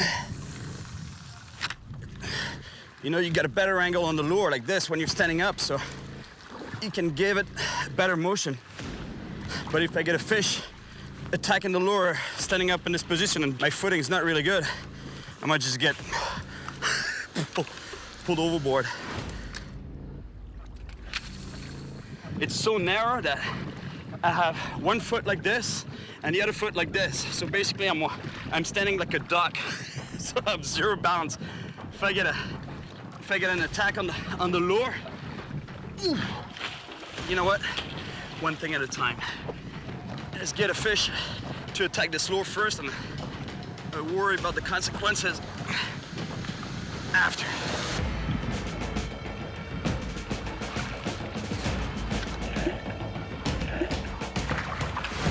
Do it, do it, do it, do it. It's the fishing, do it. Yeah. He's not the one making that thing pop all day long, I'm telling you.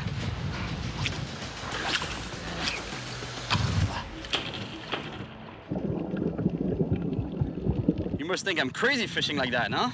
Yeah, it is sometimes. Sweating, casting like a maniac, trying to get the fish to bite while you're relaxed, you know, just setting your line down and waiting for a bite. I'm doing the opposite. I'm trying to provoke those fish. Yeah, that's good. Yeah? Yeah, it's good. Do that, you catch. Oh, yeah? No break with you, huh? Like, keep casting, buddy, keep casting.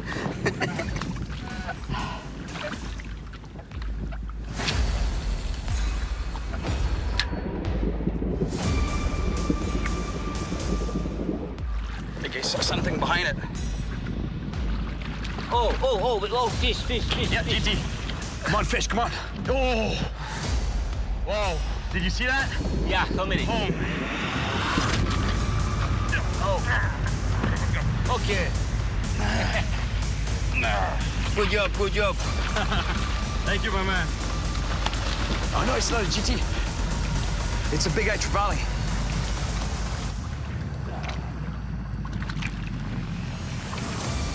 Man, if I get a big one, it's gonna be tough landing in from this boat.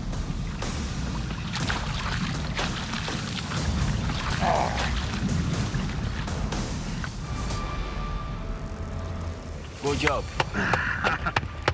Good job, man. Thank you, Good my job. man. I told you this lure is not big. Look, you know, this fish is not that big, and it attacked a huge lure for its size. Can we keep this fish for dinner? Yeah, no problem, yeah. You want to keep it? I want to keep it. There you go, my friend. Oh, thank you. It's a good fish to bring back to the village? Yeah, it is. For local people, we're giving them local people for dinner. Yeah, it's a good one. Thank you, guys. Thank you, too. Thank you. Asante sana. Thank you for the catch. A lot of work, huh? It is. Especially in this heat. All right, let's keep working at it. The wind has picked up a bit, but not enough to set the sails. So we gotta keep paddling.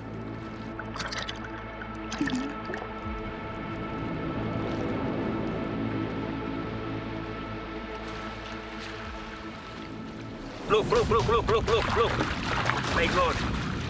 There's something huge swimming right beside us. Oh, yeah. you see them? Yeah. Whale sharks, some big ones. Yeah, my God. The big fish. There's whale sharks right here, See the big one there. feeding on the surface.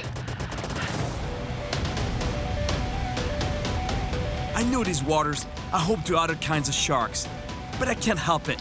I have to see these giants up close.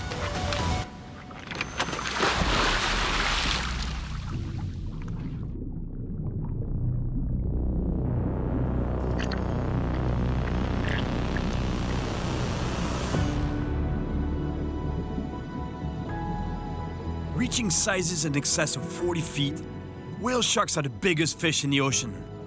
And despite their gigantic size, they're harmless.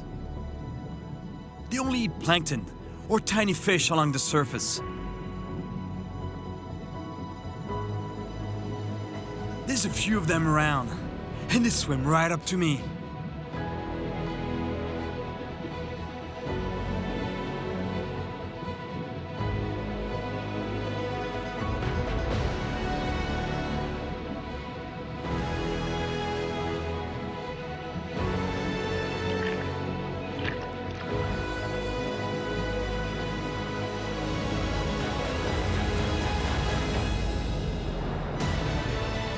This is such a privilege, to be able to swim with these gentle giants.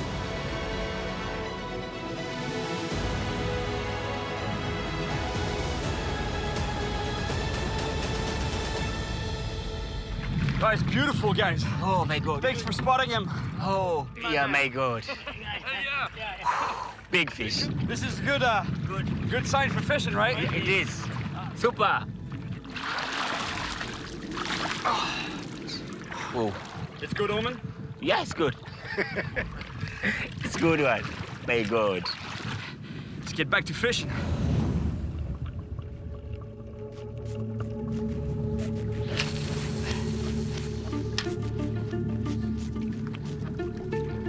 Come on, big fish.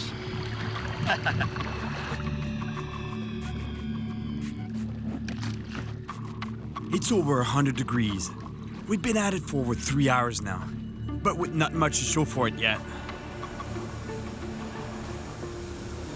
Oh, you had a bite? Oh, you got a fish there. All right. Yeah, take it. Ah, triggerfish. Good job, my man. You better fisherman than me. Little triggerfish. Oh, you don't like it, huh? No good? No good. No good. Catch and release. He's better than me. He's catching something at least. Do popper for fishing. Yeah? Yeah. This is fishing. Yeah, that's right. Not resting. It can be long. It can take a long time before you get ahead. It's not a sprint. It's a marathon. Keep pounding the water. Keep working that lure. And if you give up, you'll never get that one fish. That one big fish you're chasing. So you gotta keep at it, even when you wanna give up.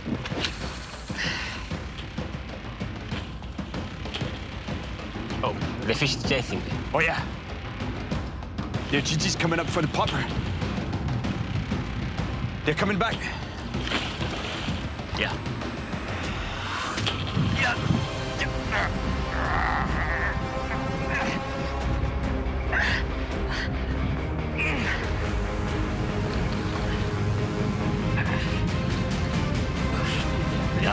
Oh, my God, big one, big one. Here. Go down. Be careful. The fish tries to swim back down to the reef. I gotta stop it, or it might break me off. This is brutal.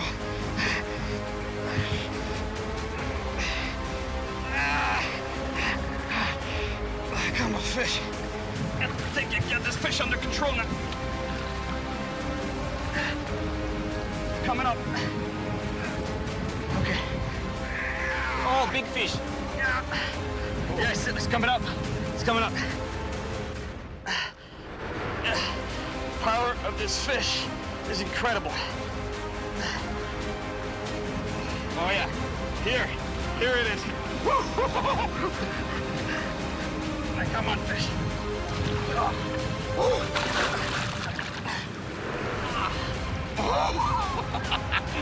Yes.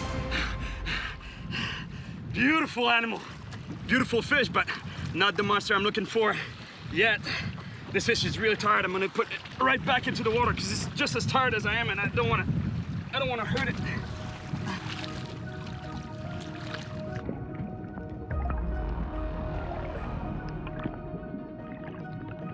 Good work, guys. You too, man. Good job. Good job, guys. Good job. You're good fisherman. Thank you. Big GT. It was hard, but we catch it. That was a good size GT, yeah? That was a nice fish for sure, but it's still far from what I'm looking for. For that, I have to go farther out, where there are more big fish. The wind has picked up a bit, but I still need a boat with a motor.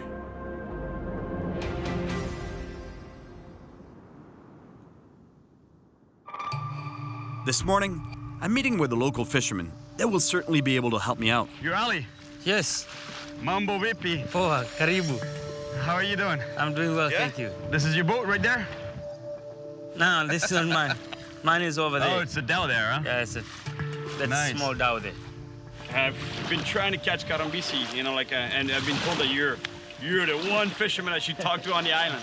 You're Because welcome. yeah, I've caught a decent sized fish, like about this size, but I won't. You think we can we can do that? Yes, we can. Yeah? Yes. All right, let's do it, man.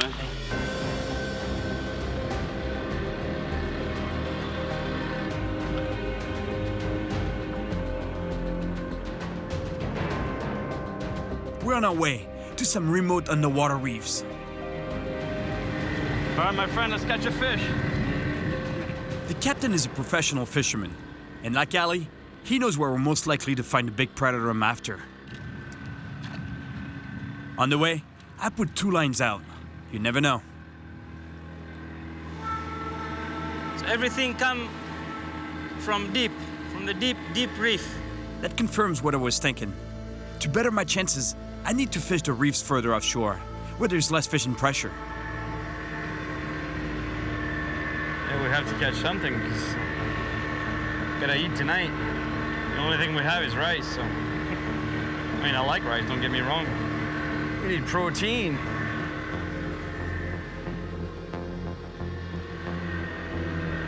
Man, it's hot even when you're not doing anything. I'm just holding a rod, you know, trolling, not even casting. So imagine when I'm casting and bringing that popper in.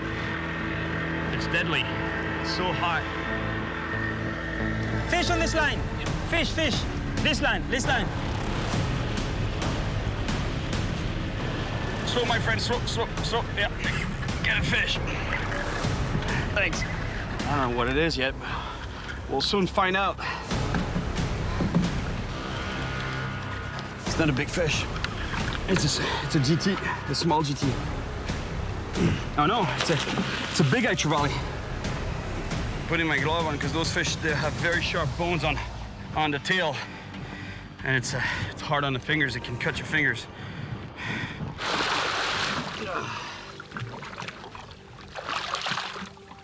All right. Look, you know what I'm talking about. You see the bones here? This is a blade. It's really, really sharp. So no gloves, you're in for some trouble.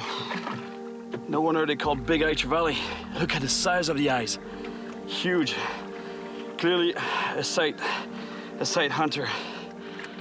I would put it back, but we gotta eat. And the guys really like this kind of fish. Thank you, my friend. Watch your fingers, huh?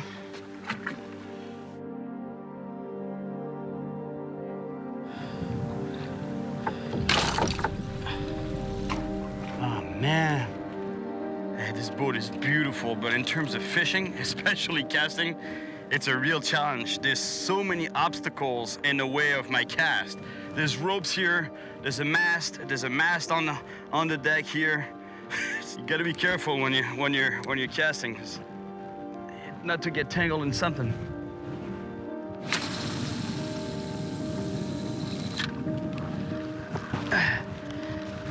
And not to break your rod too when you're popping.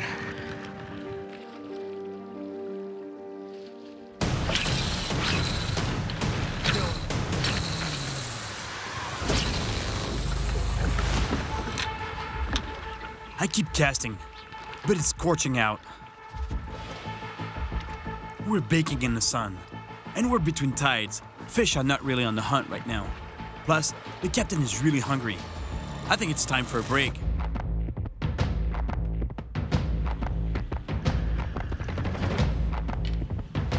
We drop anchor near a sandbar that's become exposed with the low tide. Ali prepares the fish, while the captain and I build a shelter from the burning sun, using a sail. To cook the fish, we place the fillets between wooden splints. Then, tie it all together to make sure it holds. As for the fire, some dried coconuts that the guys always keep on the boat. Are you hungry? Very, very good. Yeah? Yeah. Very hungry, huh? But me and him, we like head piece. The head, huh? The head. It's all yours, man. This is good fish. What do you think? It's amazing. Seriously. Let's go catch another one for tonight. Have you ever hooked a really big GT like that you couldn't land? I remember one time, me and 2 friends of mine decided we go fishing. All of a sudden, the fish start to go.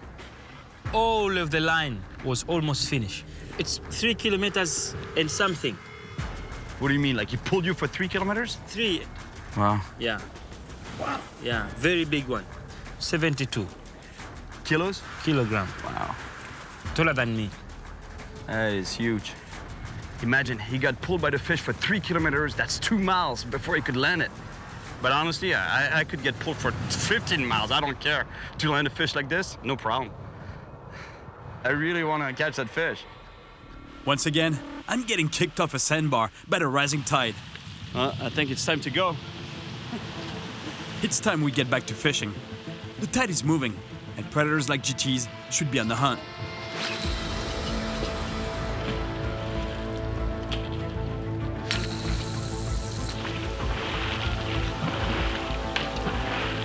So hot. Unbearable. So we're gonna put a roof over our head. We create some shade with a sail because the sun is way too intense. But it's really just for the captain and alley. Because if I want to catch that monster fish, I have to keep casting and bake in the sun.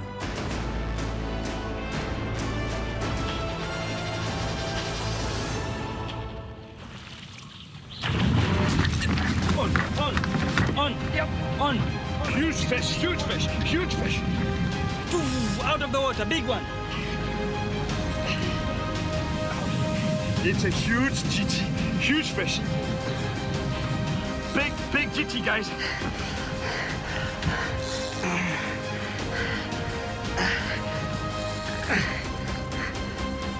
The fish heads full speed towards the back of the boat. That boat is too long. Careful, careful, careful, careful. Now it's going to the front of the boat. Yeah, ay, yalla. Careful. Go on the rope. The boat is too long, and the ropes.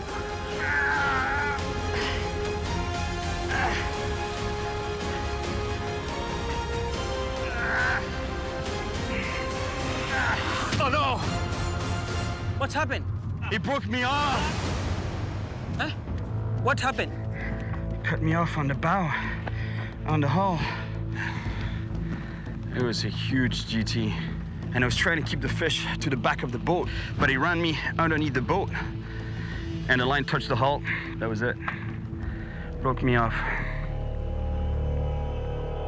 Well, that's what happens when you play with monster fish.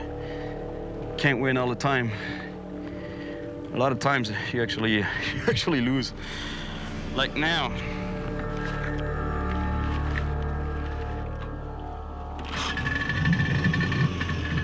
I just lost a huge fish. And finding another one that big will be tough. Especially with all the work it takes and the heat.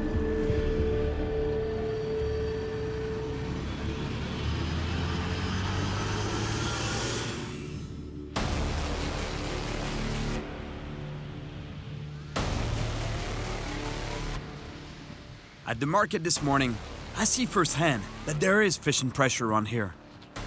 And with the boats I've been on so far, I just can't get out far enough. But I have a plan to get on a bigger boat.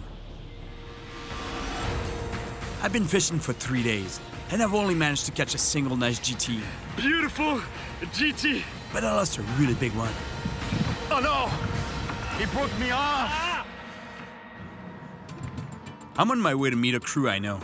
They have a bigger motorboat, and they've told me about some spots practically untouched, far from land.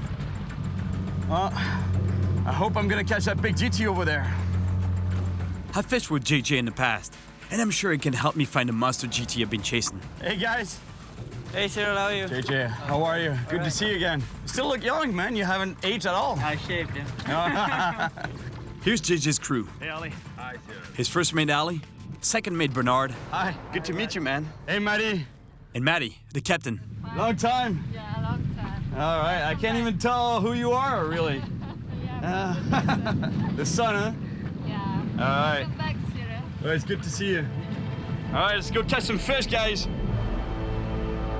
And we're off, headed much further than I've been able to so far, towards underwater reefs, 150 miles from the coast.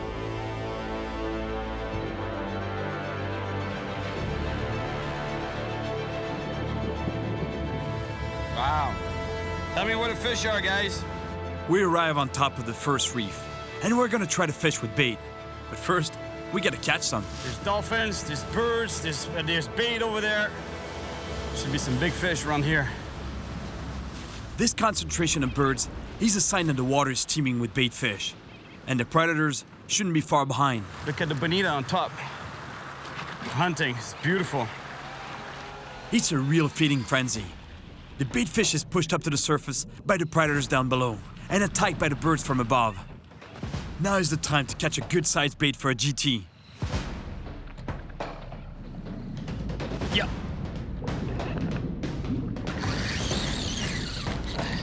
It's very important to catch this bait because that's the key to catching a monster fish.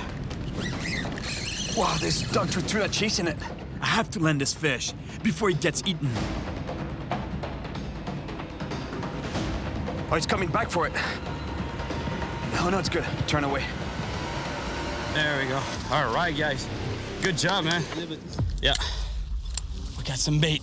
This might seem like a big bait, but I'm telling you, that's the size we want.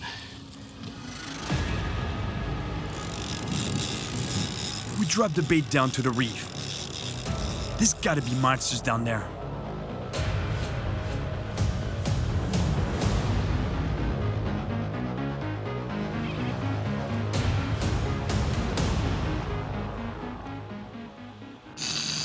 Oh, yeah. Here we go. Here we go. Grab it, grab it, grab it, grab it, grab it. Here we go. That's serious. Now we got a big fish on. Real big.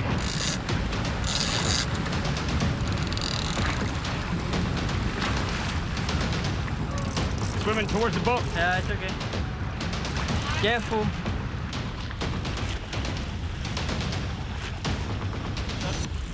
Doggy? I don't know, doggy or king mackerel. It looks like it might be another apex predator from the reefs around here. The Dr. Tuna. That's him there. Oh no, it's a shark. No, shark, man. Oh. Damn. False alarm. The shark. We don't want to hurt the shark, so we need to get the hook out before we set it free. I'm gonna try and get the hook out. I'm gonna try, I don't know if I'm at it. You got it, you got it. A shark is definitely not what we're after. In fact, we wanted to avoid him entirely.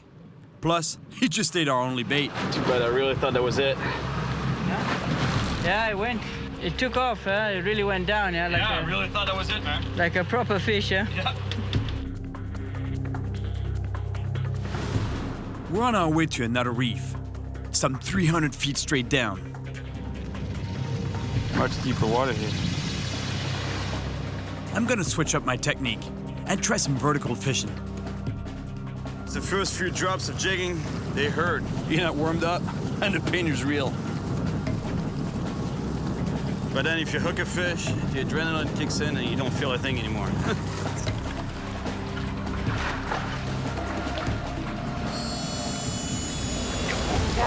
Good hit. I was fishing in about 100 meters of water. That's close to 300 feet. You can get almost anything down there. I don't know what it is.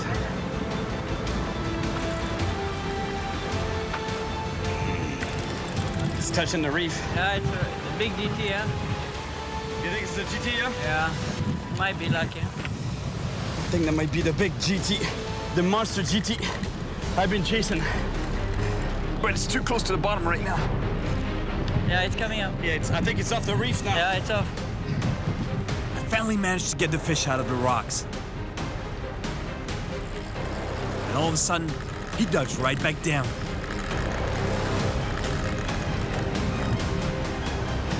These monsters, they live on the reef close to the bottom. And that's where they want to go back to. This type of fishing is really hard on your back. I don't know what to do. This fish is stuck on the bottom. It's wrapped around a rock. It might break me off anytime.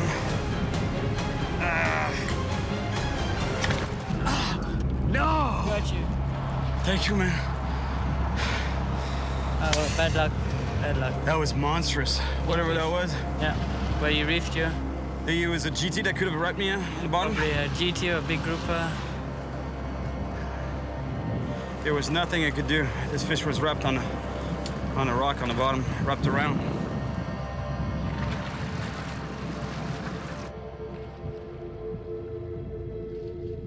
If the fish that just broke me off was a GT, he must have been massive. I couldn't stop it.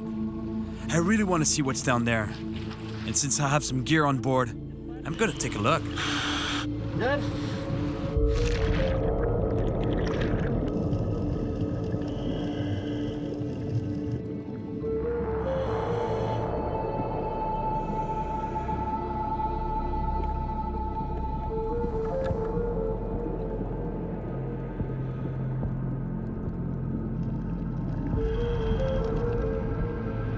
This reef looks pretty healthy, with a large diversity of small fish. The entire food chain should be here, all the way to the top predators, even sharks.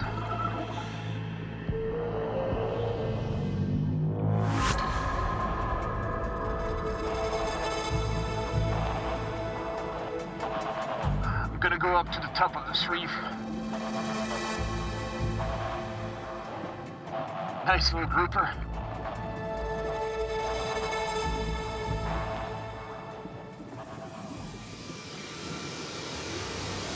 Hey, what's that? Oh, they're bluefin trevallies. They look like GTs, but they don't get nearly as big. Plus, their heads are not as blunt. There seems to be more over there. There might be GTs too.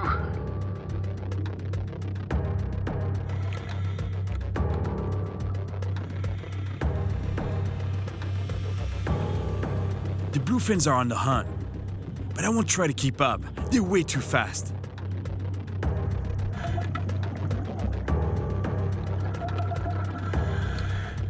I'm still good for air. There's gotta be a big GT here somewhere.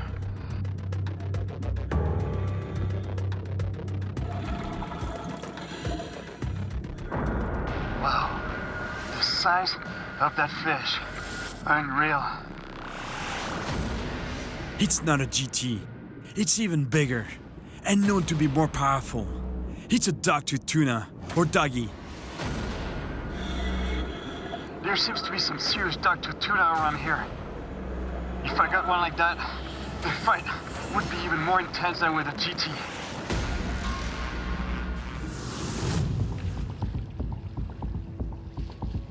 The dogtooth tuna is a massive top predator.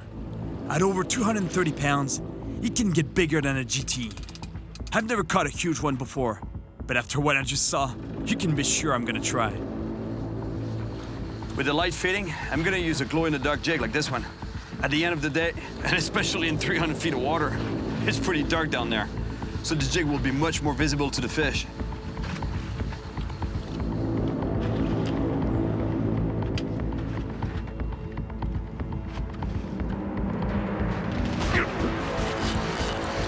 This is it.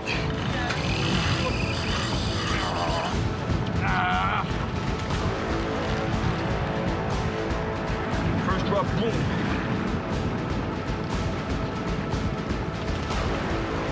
This is serious. And it's gonna reef me. It's trying to get down to the reef. If it gets to it, this is no good.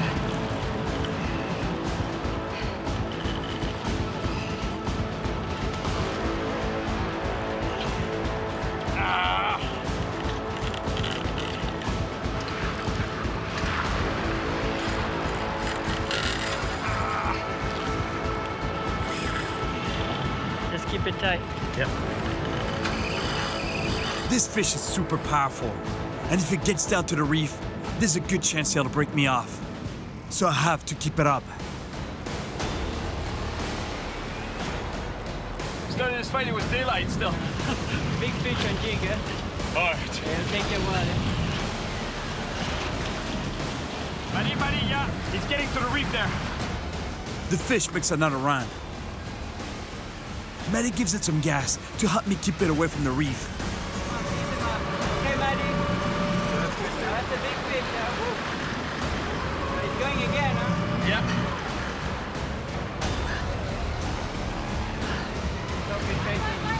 Yeah, I'm trying. I'm trying to stop this fish.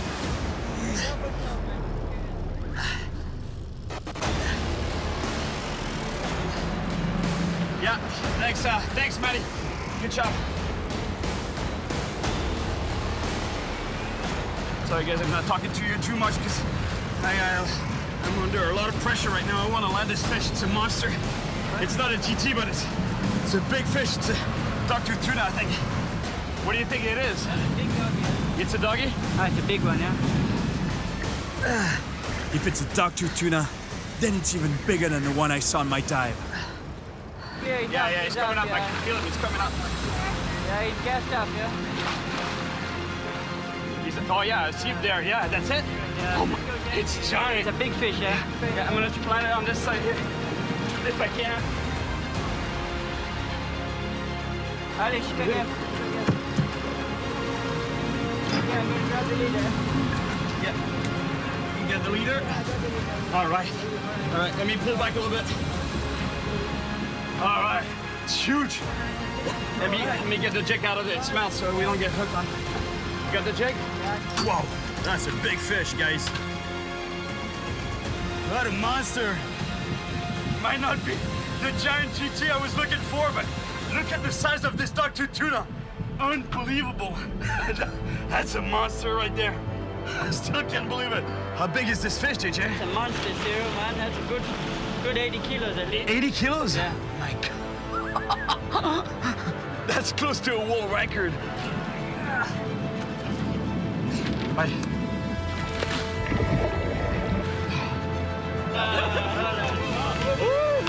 Yeah, man.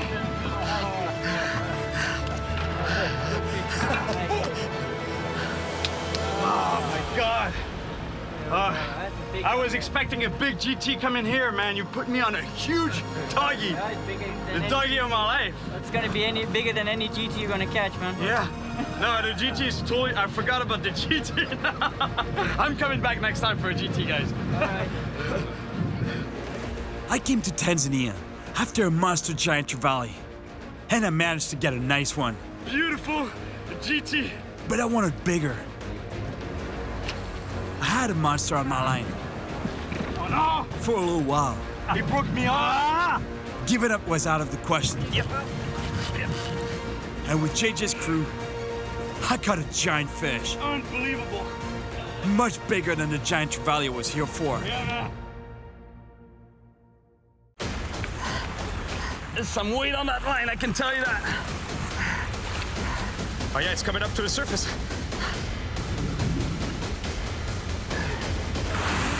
Watch out, it's coming straight to the boat.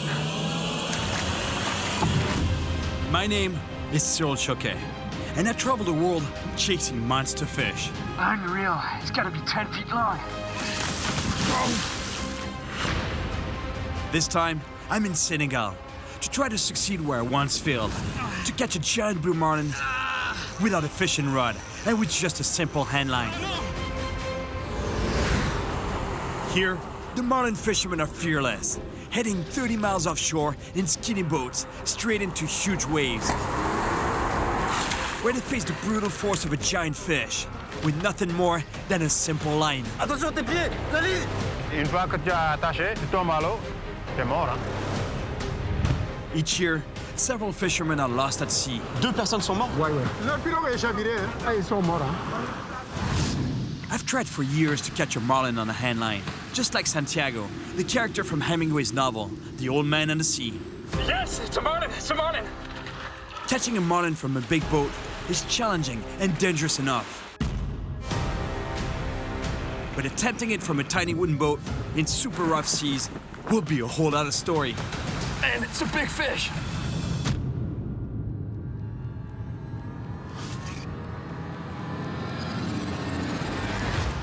I've tried to catch a marlin on a hand line before, but I didn't manage to do it. The fight is just too brutal. But this time I'm here in Senegal because I've heard stories of local fishermen going way offshore on tiny boats to catch giant marlin on hand lines.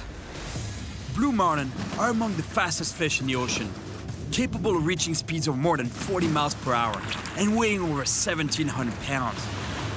I'm here to try to catch one on a hand line. No rod, no reel, just a line between me and this giant of the ocean. I've already tried to do this on a bigger boat. The power of this fish is unreal. But I just couldn't do it. Senegal is on Africa's west coast and is known for its strong population of marlin. I'm in Angor, just north of the capital city of Dakar. Angor is situated on the westernmost point of the African continent, a great place for fishing. And here, people depend on the ocean to feed their families. But the conditions here are crazy, with gigantic waves and violent winds. There are only a few fishermen, the bravest, that will dare going out for marlin in tiny local boats, called pirogues.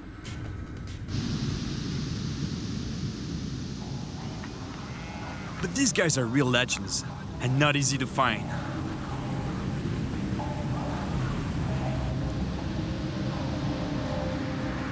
Bonjour. Bonjour. Ça va? Ça va bien. Je crois que t'es pêcheur, hein? Ouais, je suis pêcheur, ouais. Tu pêches un peu en pleine mer, le marlin? Non, je ne pêche pas le merle. Pêcher ça à la main, c'est un peu dangereux, quoi. Pourquoi c'est un peu dangereux? Qu'est-ce qui peut arriver? Si le merle tire brusquement... He tells me that if a marlin takes off on a run, your hands can get caught up in the line. Ou tes pieds? Ouais, ou tes pieds, ouais, même. Si tu n'as pas de couteau à côté, là, ça sera la catastrophe. For sure it's dangerous, because the line is so thick, it's so strong, that if the marlin decides to go on a run, full speed, and the line wraps around your hand or your ankle, any limb, it's not gonna break.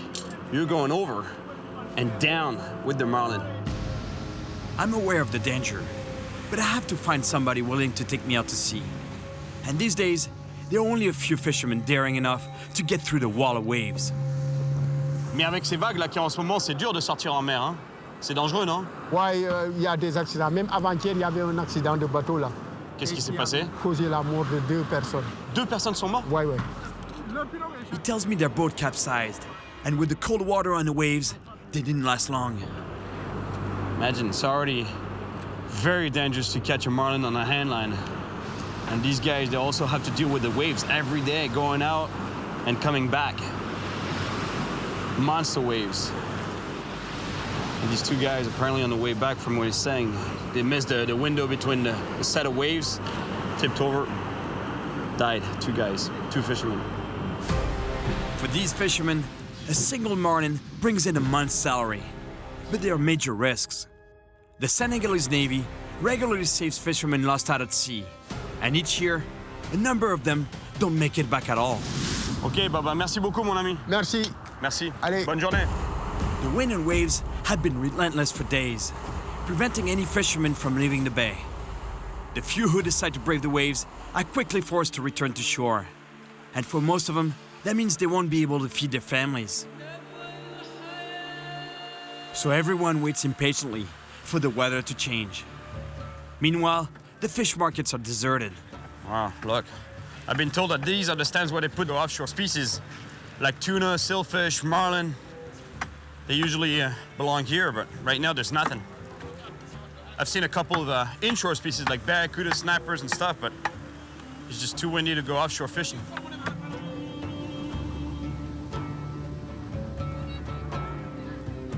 Et les marlins ici? Oui, des fois on en a. Mais en ce moment-là, il n'y en a pas, parce qu'à cause de la mer, elle est ajoutée. C'est à cause du vent, c'est ça? Le vent avec la mer est ajoutée. Et c'est où les meilleurs pêcheurs de marlins? Angor. Ouais, ils pêchent avec le fil. Avec le fil, oui. Avec le fil, hein? Oui. Merci. De rien. It's confirmed. Here in Angor is where I'll find a marlin fisherman. I wander through the maze of streets in search of Alassane, a fisherman I was told about. Bonjour. Bonjour. Vous connaissez un pêcheur qui s'appelle Alassane? Si, si. Ouais? Ouais. C'est par ici, on m'a dit que c'était dans le coin, non? Si, c'est là, au fond, là. Après, Et je tourne à droite et à gauche. Ah ouais. Merci beaucoup. Pas de problème. I was told that Alassane is one of the few marlin fishermen left in the area, and he's supposed to be one of the best. Alassane? Oui. Moi, c'est Cyril. On m'a dit que tu étais un pêcheur de marlin, c'est ça? Oh, marlin, non, je pêche plus de marlin. Moi, je pêche des marlins. Avant, je pêchais, mais maintenant, j'ai laissé parce que c'est trop dangereux. Trop dangereux? Oui, c'est trop dangereux, ouais. Parce qu'ils m'ont cogné 2 fois et puis j'ai plus envie de retourner là-bas. Cogné? Oui, il y a un qui est foncé sur ma pirogue, il a percé la... He tells me a marlin pierced the hull of his boat with his bill, and another one almost impaled him in the neck while jumping in his boat. C'est comme il voulait me tuer comme ça. L'histoire de Marlin, là, c'est fini pour moi, quoi. I knew that this type of fishing was risky, but his reaction makes me realize how bad it really is. Mais est-ce qu'il y en a d'autres Est-ce qu'il y a d'autres pêcheurs Non, non, il n'y a pas beaucoup, On m'a dit 4 ou 5. Ouais, maximum 4, hein, parce que c'est dangereux. C'est dangereux. Ouais, c'est dangereux, ouais. You can definitely get hurt while fishing for marlin. The fish doesn't target people, but I've heard of many incidents where the fish jumps into the boat, like this one in Australia.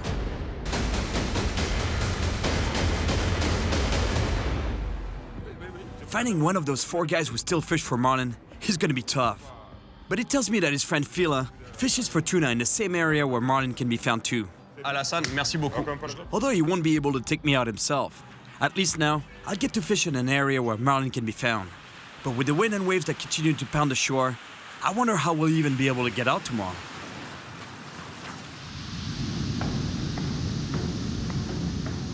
This morning, I wake up to find that the waves are just as big as yesterday. I'm on the beach in Ngor to meet Fila, Alassane's friend. Donc on m'a dit que toi tu pêchais le thon, hein, c'est ça? Je pêche le thon, oui. Mais tu sors donc en mer, hein? Aujourd'hui, on va sortir, oui. He tells me that to fish for tuna, he has to go very far offshore and often catches marlin. But the swell just outside the bay is a real water. And to get out to the open ocean, we have no choice. We gotta go right through it. Ouais, ça va être dur, mais on va essayer. On va essayer? Ouais, on va essayer. OK. We don't waste any time. We got 30 miles to go. But as we get closer to the waves, we realize how huge and violent they really are, blocking our way out of the bay. Ah, c'est gros, hein? Ouais, il y a du mal, hein? Man, it's huge. Look at the size of the swell over there.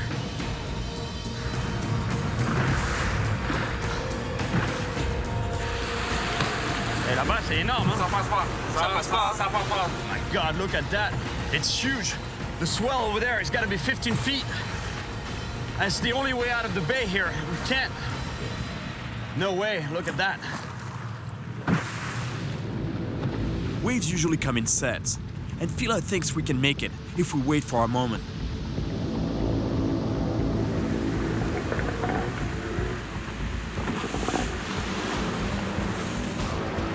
Ah, c'est bon, il y a eu un petit trou entre les vagues, là. Ouais, un peu, hein.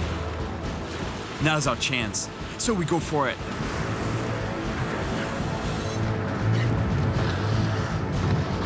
Vas-y, Fila.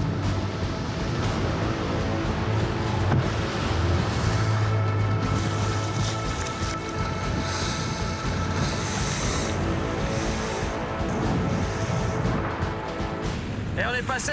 Ouais, on est passé, oui. We made it. It's gonna be rough, though. It's gonna be really rough out there. We set sail for the high seas, where the waters are very deep, about 30 miles offshore.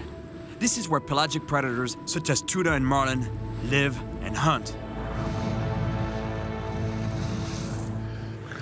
Hey, t'es équipé, toi, hein? Ah, j'ai équipé, oui. Je pensais qu'il faisait beau et chaud au Sénégal. Ah, bah, le Sénégal, il est chaud. Pour vous. Mais à nous... C'est froid, là. Ouais, c'est froid. C'est pour ça que vous avez équipé. To find the fish in this endless expanse of water, we use a technique that can cover a lot of water quickly. Trolling, but with a twist. Wow, that is very clever. You see, it's got a teaser mounted on the main line. If you're fishing for marlin, technically you'd be fishing in a big boat that has a lot of room in the back. You have several lines, you have teasers, but it doesn't have this luxury. Look, the boat is very tiny, it's very narrow, so it can only be running 2 lines at the same time. So if he wants to get the fish's attention even more, that's exactly what it did. He put an attractant, a teaser, on the line. And at the end of the line, we use a real fish for bait. All right, you see this guy here? It's your typical offshore fishing bait. Here they call it a sum, but in English it's called a ballyhoo. Everybody goes for this guy in the open ocean. I could have put a sinker here, but you know, here in Senegal they don't do this. They fish traditional style, which is just a bare hook, piece of wire here to keep the fish's mouth closed onto the main line, and that's it. Just gonna fish that way, no sinker, Senegalese style.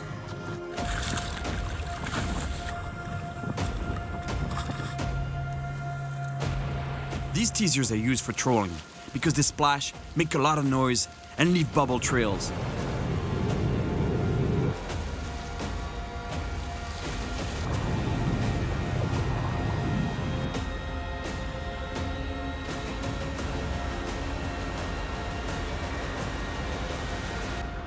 But when looking for big fish, it can take time.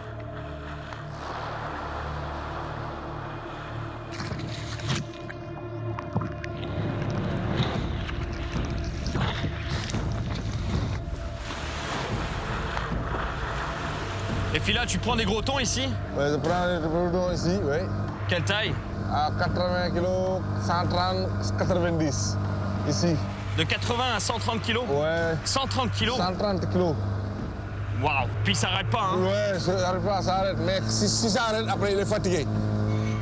He's talking about yellowfin tuna over 200 pounds on a hand line. The initial run on a tuna is unbelievable. It's on a fishing rod, you can't stop it. It's like a freight train. Unstoppable. Le marlin, il se fatigue pas. Oh non, le marlin, il ne fatigue pas. Il va continuer toujours.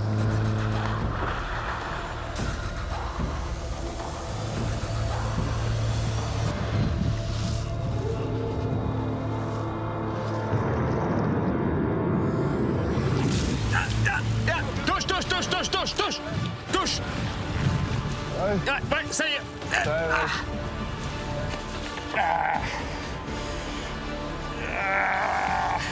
Ça, c'est le thon. C'est un thon, hein? Ouais, c'est le thon, ouais.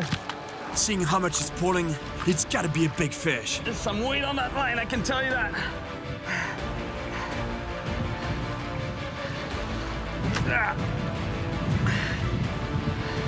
I'm telling you one thing, it's rock and roll.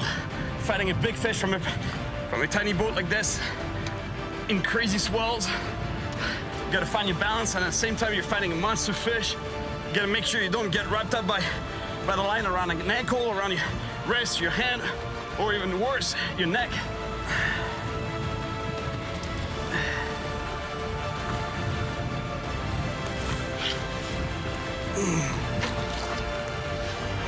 Oh yeah, it's coming up to the surface. C'est pas un thon, c'est un marlin. C'est un marlin, tu penses? Ouais, c'est un marlin, ouais. He says it's a marlin. C'est un marlin, ouais. Yes, it's a marlin, it's a marlin. Ouais. Whoa. Look at that, nice fish. C'était pas prévu ça, tu voulais du thon, mais on a un marlin au bout de la ligne. This is the fish I came for. I'm in for quite a fight.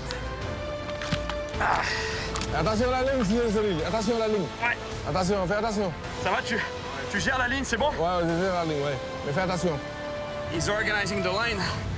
As the marlin takes off for another run, that line will go out of the boat so fast, it can wrap around your limb and take you under.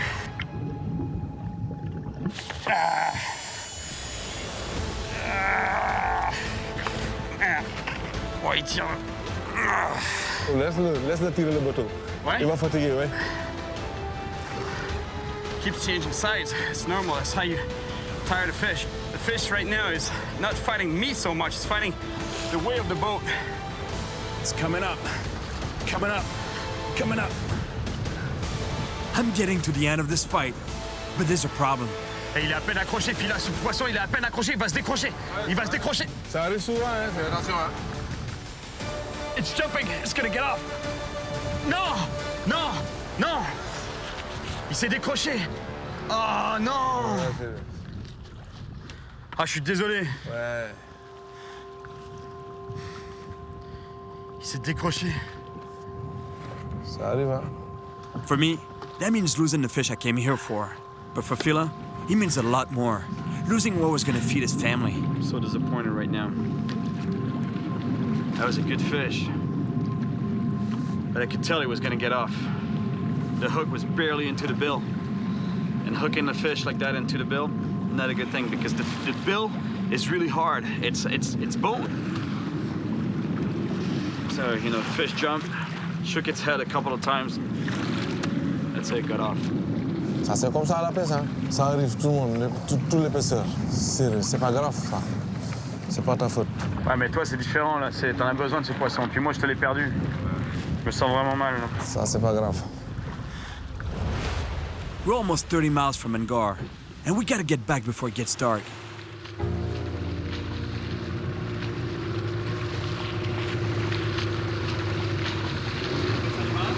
Ouais, c'est un peu de malin. C'est Doudou. Bonjour. Ouais, ça va. Ça va la pêche? Ça va bien, ouais. T'as pris quelque chose? Ouais, j'ai attrapé un marin, il est parti. Ah, tu l'as perdu? Ouais, après je l'ai perdu. Décroché? Décroché, j'ai battu pendant 5 minutes. Hein. 5 minutes? Ouais, après je l'ai décroché. At least Dudu is not going back empty-handed. He caught a dorado, but the marlin he lost would have provided for his family for a long time. Ah, j'aimerais ça prendre un marin. Ah, tu veux pêcher des marins? Ouais. Je suis venu ici pour ça. Quand tu veux demain, tu vas venir chez moi. Hein. Tu veux dire que tu peux venir dans ton bateau? Bien sûr. Hein. Ouais. Ah bah super, bah, ok, bah Ah, ok. demain alors. Ok. Ah, ok. Merci. Ok, mon ami, c'est là. Salut. Like Dudu and Fila, I really was hoping for a marlin today, but he just showed me again how hard it is to catch this fish. And I was able to meet some very nice people. That's great. I think I have a marlin fisherman.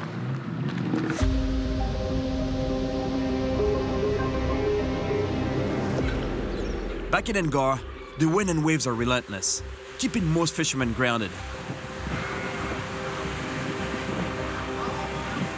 I came here to catch a marlin with a handline, like some fishermen do.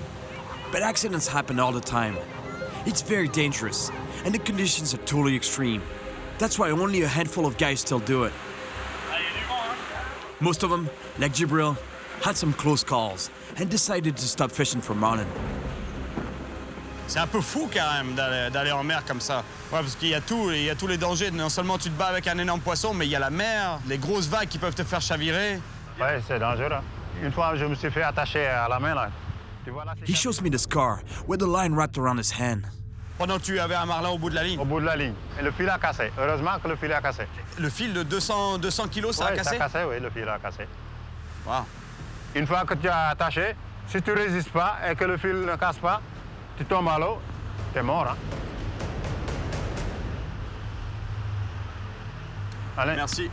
He's not the only one to have had a close call. I'm meeting with another fisherman who knows firsthand the danger of marlin fishing. To make a living, he still has to fish for marlin, but he considered stopping because it's just too risky. Une fois, le marin m'avait attaché là. Le fil? Oui, le fil, oui. Et je l'ai tiré comme ça et le fil a cassé. L'autre, il m'a piqué là, sur les fesses. Sur les fesses? Oui. Ça, j'imagine que tu vas pas me montrer ta plaie, hein? Oh non, non. Oh, je veux pas la voir, en fait. Usually, I want to see fishing battle scars, but in this case, I think I'll pass. C'est trop. Ouais, mais c'est chaud ça quand même. Ça t'est arrivé en pleine mer? Ouais, en pleine mer. T'étais tout seul? Ouais, j'étais tout seul. C'était douloureux, hein? Ah, j'imagine, ouais. Ouais, c'était douloureux, ouais. C'était douloureux. We can laugh about it now, but it could have been really bad. But even with the dangers of marlin fishing in a small boat, these guys really believe in the handline technique, and they've mastered it. Si tu te bats avec le marlin, c'est toi qui te fatigues, n'est-ce pas? Ouais. Parce que lui, il vit dans l'eau. Tu prends ton temps, tu le laisses tirer la pirogue, il se fatigue, tu le tires, pas de problème. Bah, merci, mon ami. Merci beaucoup pour merci, toutes ces bonnes Cyril. histoires. Today, I'm getting my second shot at catching a marlin with Dudu, the fisherman I met yesterday. Salut, Dodo. Ça va? Ça va bien? Ouais, en forme? Merci. We take advantage of a lull between waves and head up with a couple other fishermen.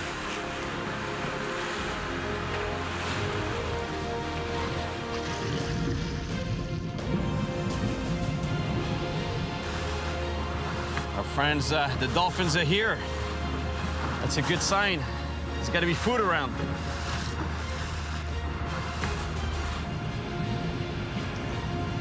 After a rough, hour-long ride, we get to the spot.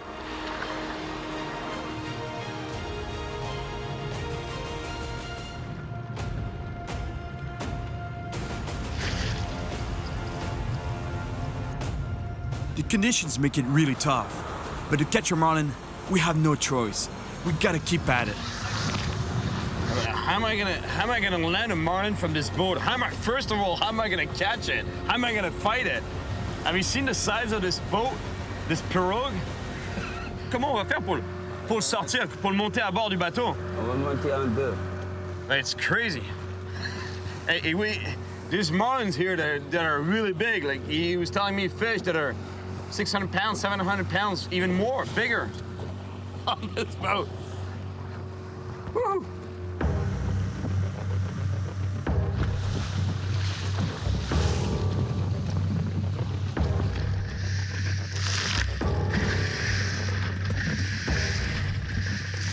These are pretty extreme fishing conditions, let me tell you.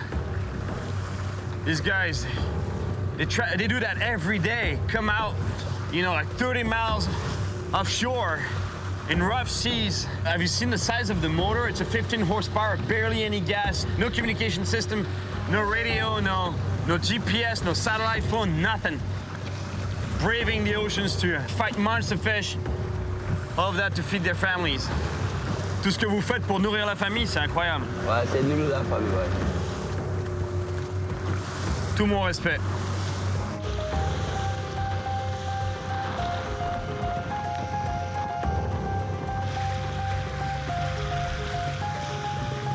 Hey, il y a un DCP. Ouais, c'est un DCP, ouais. Ouais, hein? Hey, look at this. You see that buoy there? That's a FAD.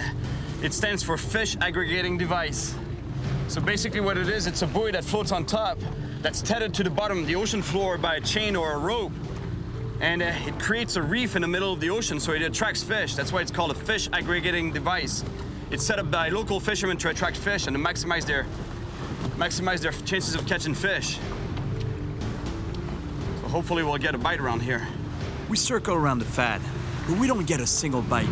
Cyril, il n'y a pas de poissons en surface. Parfois, il était au fond, là. Ah, ils peuvent être plus profonds, hein? Ouais, au fond.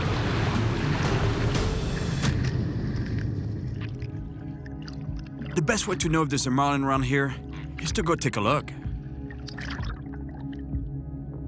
Out in the middle of the open ocean, a FAD attracts sea life, creating a focal point for an entire food chain, from small fish to top predators.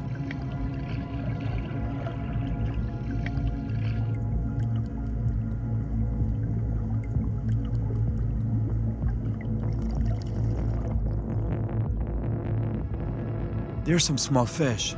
That's a good sign. There must be predators in the area. So I try to go a little deeper.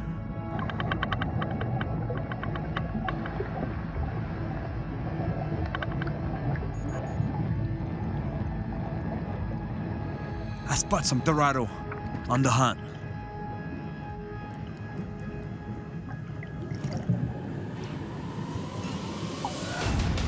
There's a shark. It's an oceanic whitetip. They can be aggressive. Venez, montez. Requin. Ah, il y a beaucoup de requins ici sur les DCP? Ouais, il y a des requins aussi. Ouais? Ouais, bien sûr. Wow. I don't think it was interested in me, but I didn't want to stick around too long. On est mieux dans la pirogue. Ouais, bien sûr.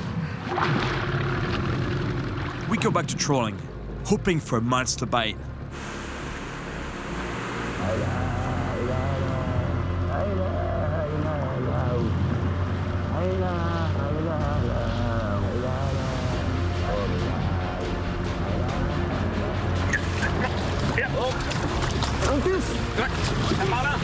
C'est un malin. Aïe.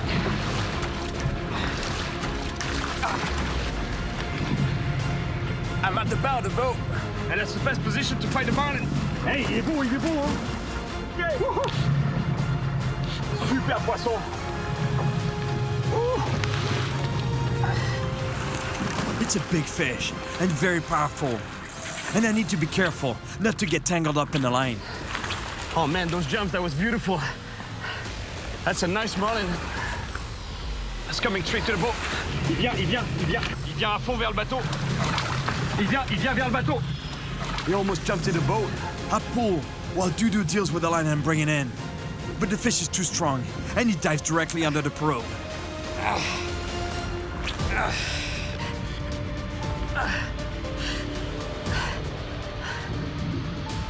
The fish keeps going deeper, and I can barely hold on.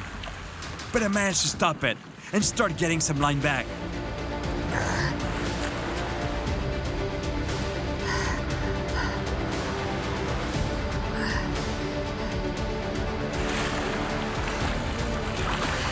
It's right here.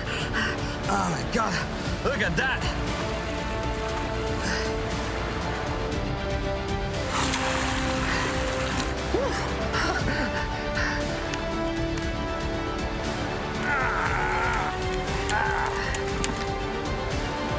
Il est gros, hein? Ouais. Bravo, Doudou. On l'a presque. Attention, Cyril!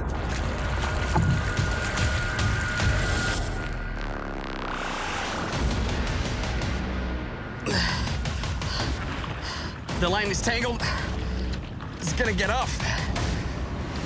To control it, I have to grab it by the bill. Got it.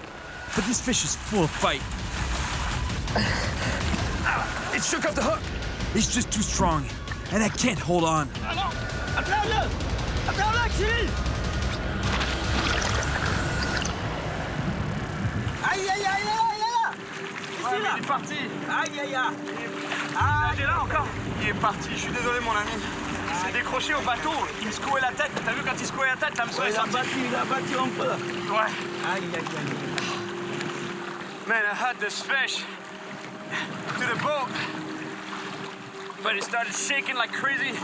The hook got off, so I jumped in the water to try to hold the fish, but it took off. Je suis désolé, mon ami. Aïe, c'est pas grave. Ok, c'est pas grave.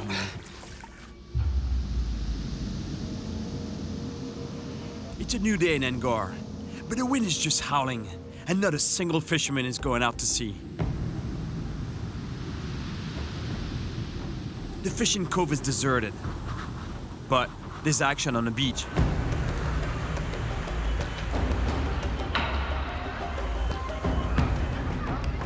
Wrestling is really popular here.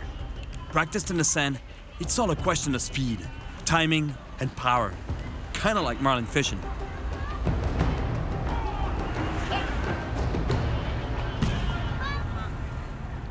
Eh les gars, je vais pas enlever ma chemise, hein, parce que sinon vous allez vous sentir un peu intimidé. Hein? I started this trip in the hope of catching a marlin with a handline, like Santiago, the main character in The Old Man and the Sea. But for the fishermen in Angkor, marlin fishing is a question of survival, for themselves and their families. That means I have to change the way I see my quest, because in this battle for survival, there has to be a loser. I usually release all my fish, but now I'm starting to realize that if I catch a marlin, it's not going back. I'm running out of time. But after asking around, I hear about another marlin fisherman who wants to see me before taking me out. Duba? Ouais. Bonjour. Je suis Cyril, on va parler de toi. Bonjour. Bonjour. Hey, il y en a des enfants ici? Non, c'est mes enfants. C'est tous tes enfants? Ouais. Hey, il y en a beaucoup, hein? Ouais. Duba has a big family, and saying hello to everyone takes a little time. Bonjour. Ça va? Ça va bien. Tu as combien d'enfants? J'ai 14 ans. 14 enfants. Et une femme? Non, 3 femmes. 3 femmes. J'ai 3 femmes. Wow. C'est beaucoup, hein? C'est beaucoup. Beaucoup de bouches à nourrir. C'est que ça, quoi. Parce que nous, normalement, c'est une. Une seule femme. Comment tu fais avec 3 femmes? Ah. Like Duba, most people in Senegal are Muslim, and it's really important for him to have a big family with lots of kids. T'as le droit à 4 femmes dans la religion musulmane. 4 seulement. Une c'est un peu bon. Comme toi, une femme. Ça c'est facile, ça c'est rien du tout. Quand il y a... Duba tells me that he fishes for marlin to feed his big family and to give them a roof over their heads. Literally. T'es en train de construire la maison, non? C'est ça? Ouais. Wow. Et s'il pleut? Tout le monde est mouillé. Hein? With so many mouths to feed, Duba is under lots of pressure to catch fish. And lately, it hasn't been going well.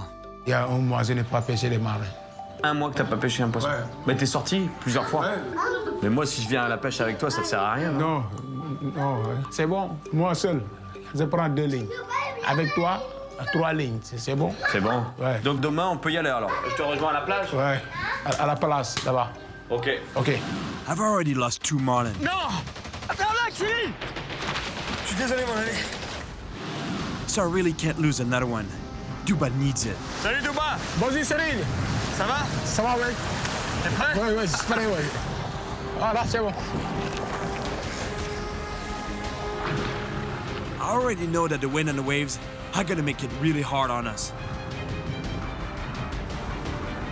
Even before we get out of the bay, we come upon a casualty of the powerful waves. Wow, check this out. The swell is so rough, it's so big, that even in the bay here, it sunk a boat. C'est fou. Ouais, c'est Même bon. ici dans la baie, hein? Oui, dans la baie, il y a de gros vagues de 4 mètres. Sérieux? Dans la tempête. Attention, il y a une corde, hein? Ouais, ouais, j'ai vu. Ouais, attention, ouais. This sunken boat is a reminder of how merciless the ocean can be here.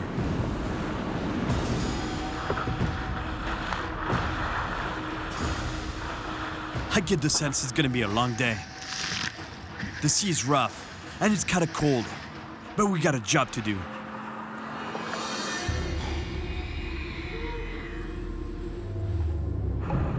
Time to fish. Ouais, c'est le teaser. Ouais. T'en mets 2, toi, hein? Ouais, c'est pour attirer les poissons. Ouais, c'est bon, hein?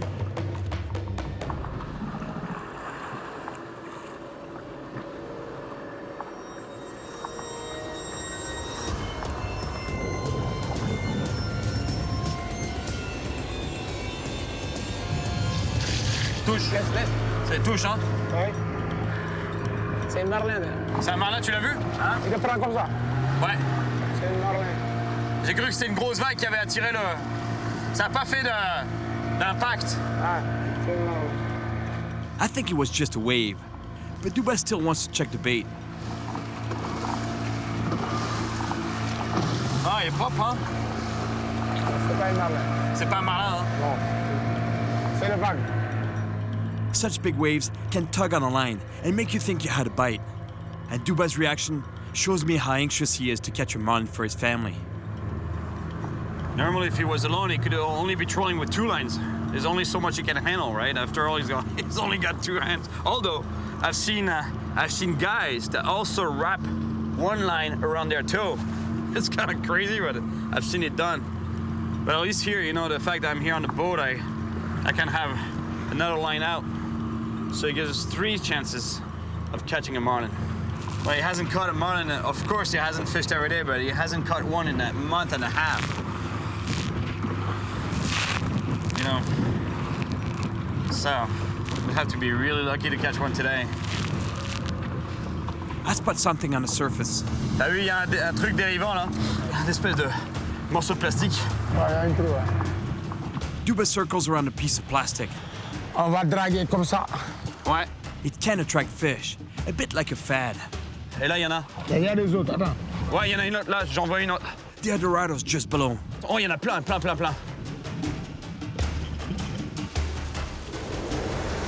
Yeah, here we go. Good bite.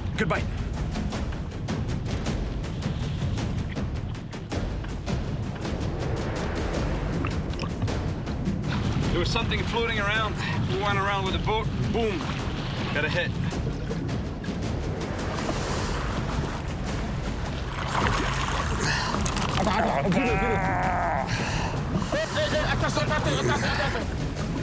Man, it's small but strong.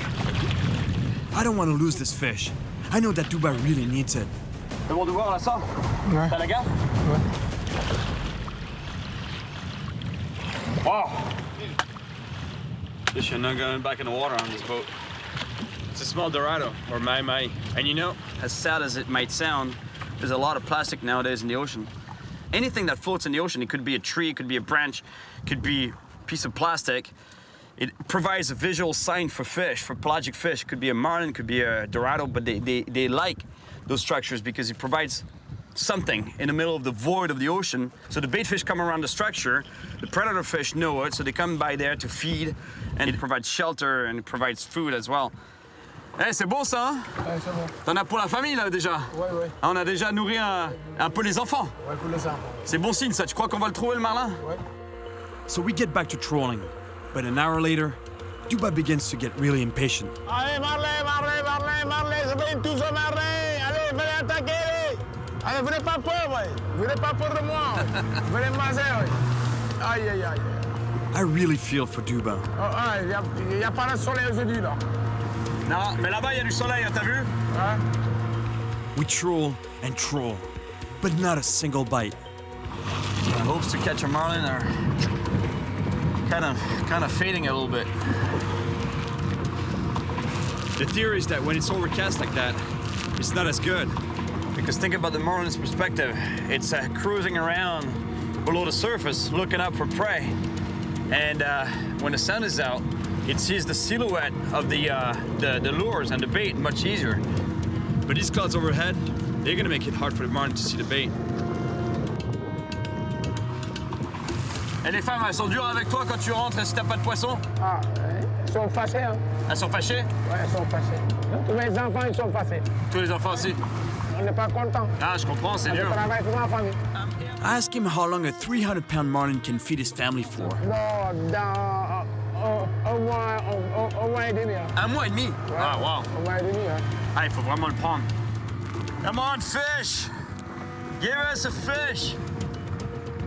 Ocean. We head towards a patch of blue sky, but it's as if it's getting farther and farther away. C'est dur les conditions, hein? Ouais, c'est dur, ouais. Métier pas facile, hein? Non, c'est pas facile. I have so much respect for fishermen like Duba, who do this pretty much every day. Yeah, I got an idea for your girlfriend or your wife for a really nice present. Tell her that there's some really nice cruise going on right now off the coast of Africa, West Africa. Island hopping, beautiful deck, beautiful pool, beautiful cabins.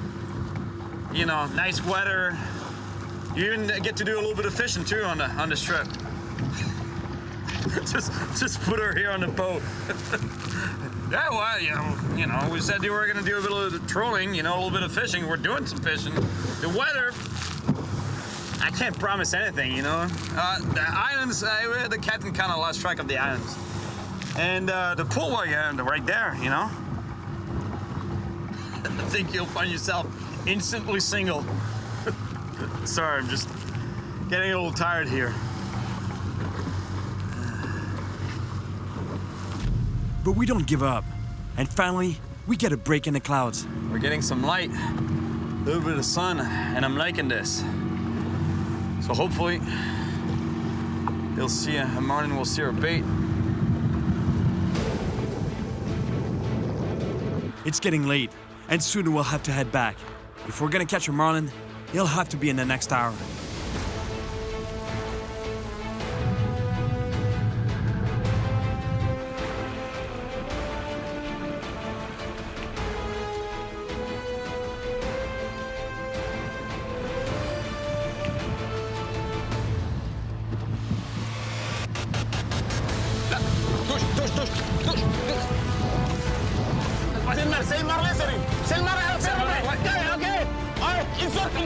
It's a nice marlin, and Duba is super excited. Okay, yes. Now, I just can't lose it.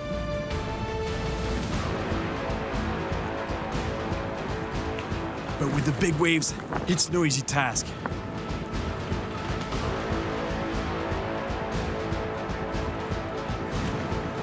This fish is literally dragging the boat right now. Unreal. We try to keep it on the same side of the pirogue, because if it goes underneath, the line could rub on the hull and break.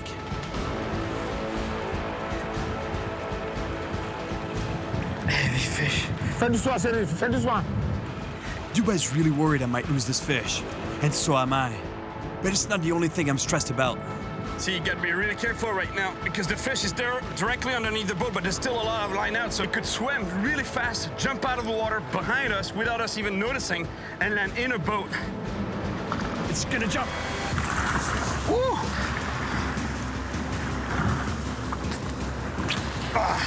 I don't like it when they jump like that and shake their heads.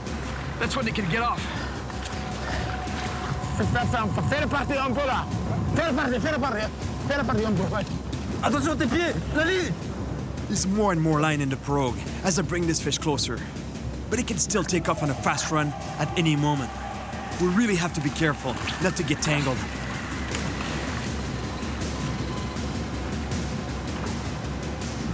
This fish is dragging us around as if we were a bobber.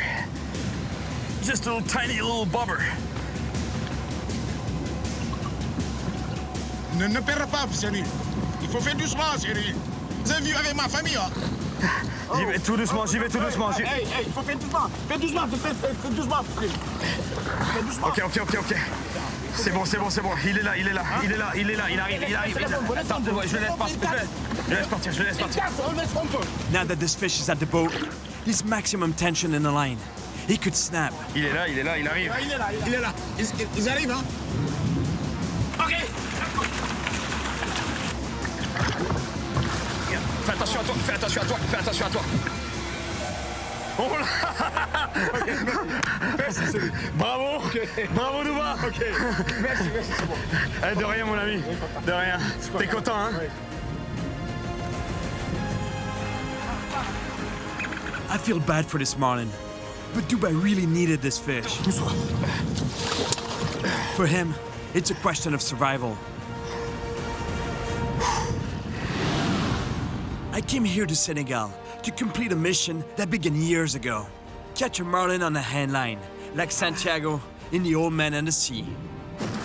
I tried from a modern boat before, but I just couldn't hold on. Here, I fish like the locals do, from a small boat. It's gonna get off. Oh non! Attrape-le, Cyril! Along the way, I lost 2 nice marlin. But I kept going. And with Duba, we finally got what we were after. Oh yeah, it's coming up to the surface. And helped feed his family for a while. Eh, de rien mon ami, de rien. You're welcome, my friend. You hear that? Andre. That's a bear. It's a bear, man.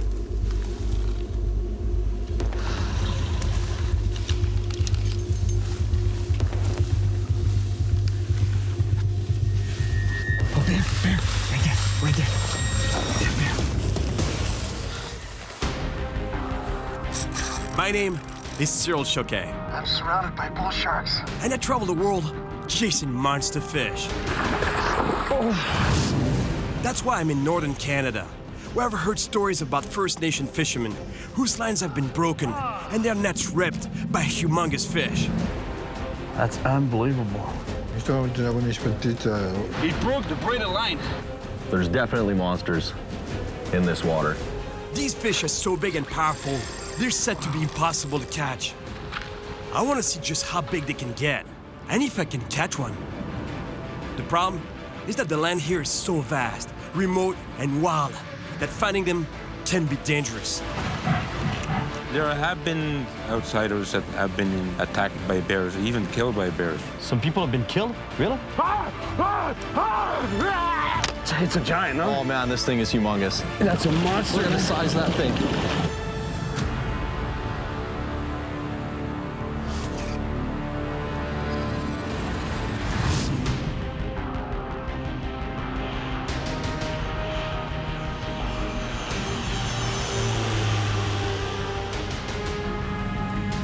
Imagine a freshwater fish so big and powerful, it can rip apart nets and break super strong lines. I want to find one for myself. But look down there. There's so much water, so many huge lakes and rivers, that finding one is going to be like finding a needle in a haystack. I'm heading deep into the land of the Innu and Naskapi First Nations, way up in the Canadian North.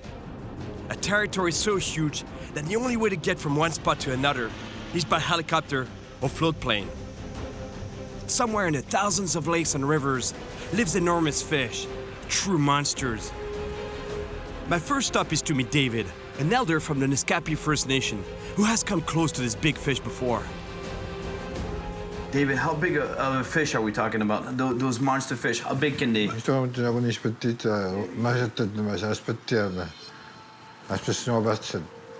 Wow. The big ones you cannot catch? No. Really? Net. The net, break the nets. Yeah, break it. Tear the nets. Yeah, break it. What David is telling me sounds exactly like other stories I've heard about these monster fish. Yeah, the fish is smart? Yeah, Do you think I can catch it? That's not a good sign. These stories of massive fish that tear nets and break lines can only point towards one suspect, Lake Char, also known as Lakers. These are giant fish that can grow to 100 pounds. But finding one of these giants in such a vast expanse of water is not gonna be easy. David told me about a good spot on a river where he used to fish, a few hours hike into the bush.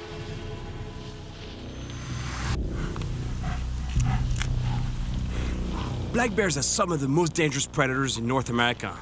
If they feel provoked, they can attack. Wow.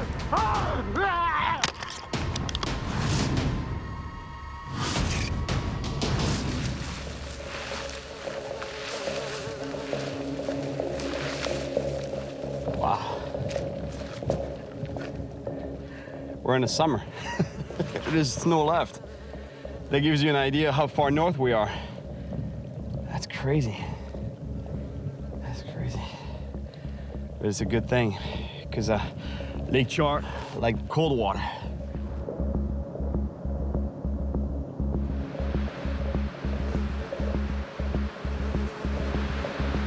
I finally get to the river that David told me about. There should be some fish in these rapids, but the Lakers I'm after are not gonna be found in the water this fast. Wow, impressive. But I gotta get down to the bottom of these rapids because I'm pretty sure that down there, there'll be a big, deep pool where predator fish will be hiding, waiting for food to be washed downriver by the current. But it's a waste.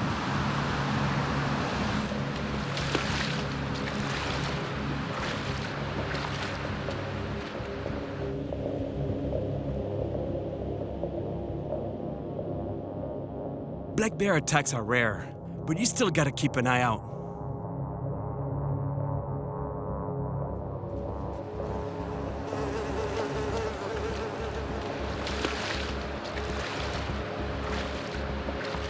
I keep walking for about an hour and finally make it to the base of the rapids.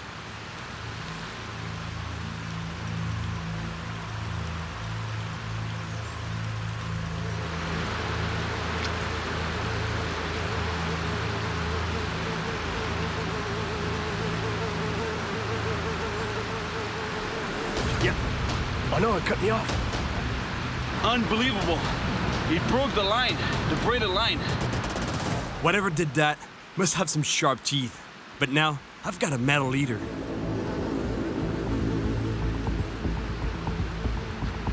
Yeah, fish up. Whoa. It's a pike. What did I tell you? I knew there'd be predators down here. Nice pike. It's just not the right kind of predators yet. Look at the fangs right here. I don't know if you can see them. They have about 700 teeth. So let me tell you, if you're prey and you get grabbed by this, there's no way out.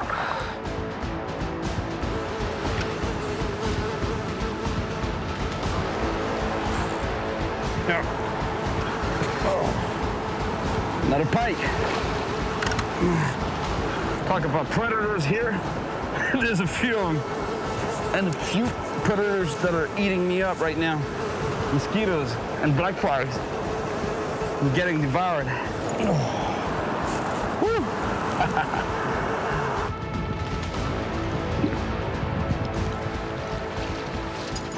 I keep casting. Yep, pike again. And I keep catching. But they're just pike here, not a single laker.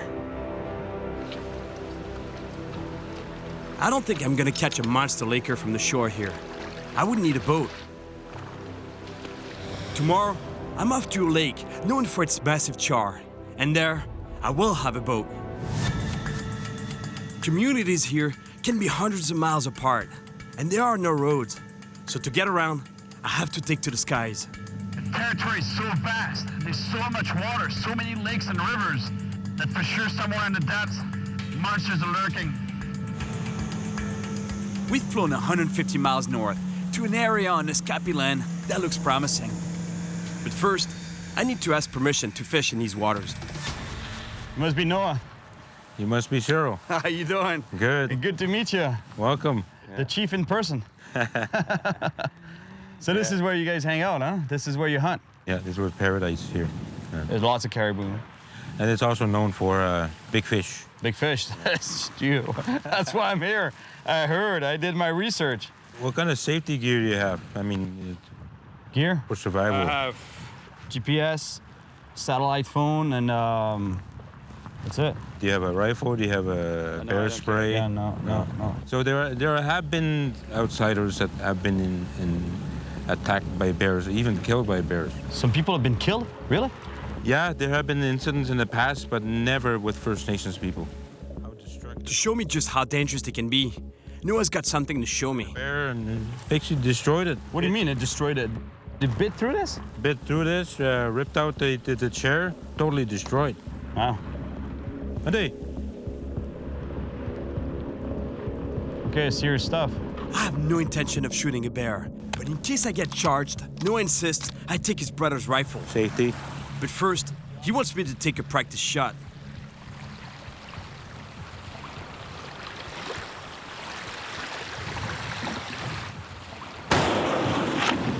Missed it.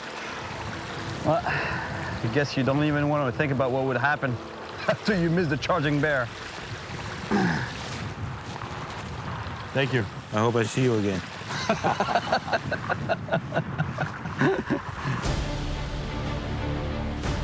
Noah lent me his boat, but once again, finding a monster in such a vast lake is no easy task. It's a great feeling being on my own in a boat in the middle of this vastness.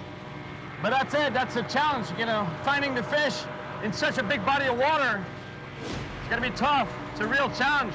It's like fishing the ocean, it's so big. Plus I can't go too fast, you know, because I don't want to hit a boulder. There could be big rocks in the middle of the lake, just underneath the surface. So I gotta keep an eye out. Instead of fishing this lake, I'll focus on some rapids Noah told me about.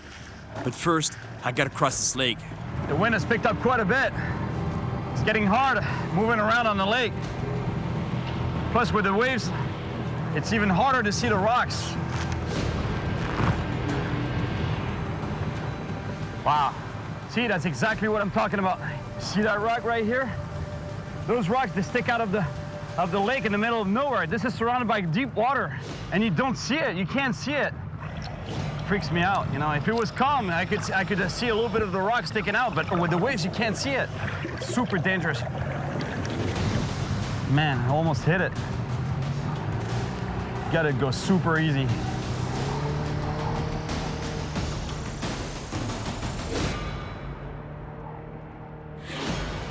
I finally get to the other side. But now, I have to hike to the rapids.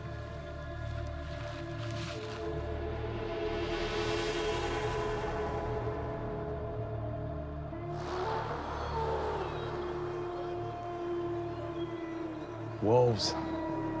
It's a wolf pack. I get to the rapids, but first, I have to check for dangerous animals. No, I don't see any bears on there. Still gonna check with the scope to get a better look. It's a lot of brush. Very few little trees. But again, it's not because I don't see them that they're not there. I've been in this region before, and I'm telling you, like this one time I was fishing right next to a river like this one, and this massive bear came out of a bush, you know, like bush like this, you know, very tiny bush. You know, you would have never known that a bear could hide in there. And all of a sudden, this massive bear comes out, freaked us out. It didn't attack us, but it was a close call. I'm clear for now. If I do get charged, I'm hoping that a shot in the air would be enough to scare it off.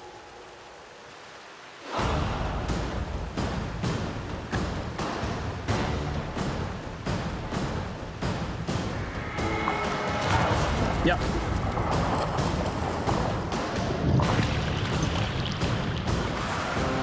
feisty laker. Oh, nice laker. Ah, beautiful lake char. Splendid animal. I love him. And you can tell this fish has worked out quite a bit. You know, it's a river fish. It's used to fighting against the current. That's why it's slender as opposed to being fat. And now I just need to catch a monster one. I move a couple 100 yards down the rapids to a deeper pool.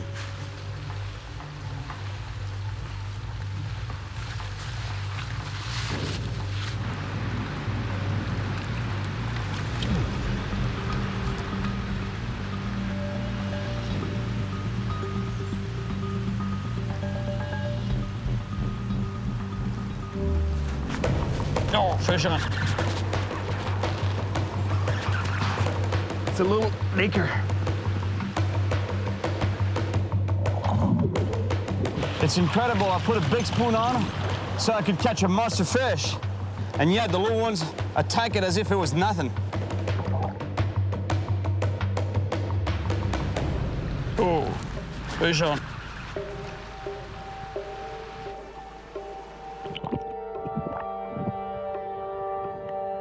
It's another little one. There's so many lakers here, they're fighting for my spoon.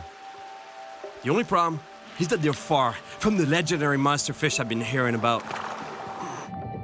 There's tons of fish here, just nothing of any real size. Nothing that can rip a net or break a line, that's for sure. Well, I know there are monster lakers here on the Scapi land. I just haven't been able to catch one yet.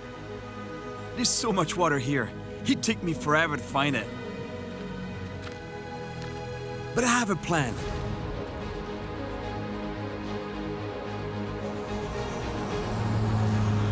I'm flying to Innu territory to see my old friend Andre.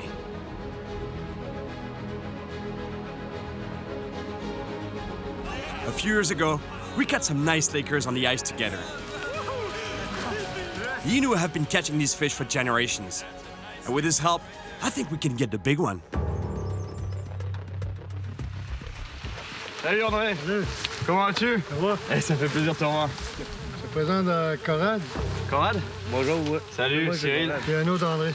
Un autre André. I'm happy to be back in the summer, but the bugs are insane. And that's not the only challenge. L'eau est haute aussi, hein? L'eau est haute?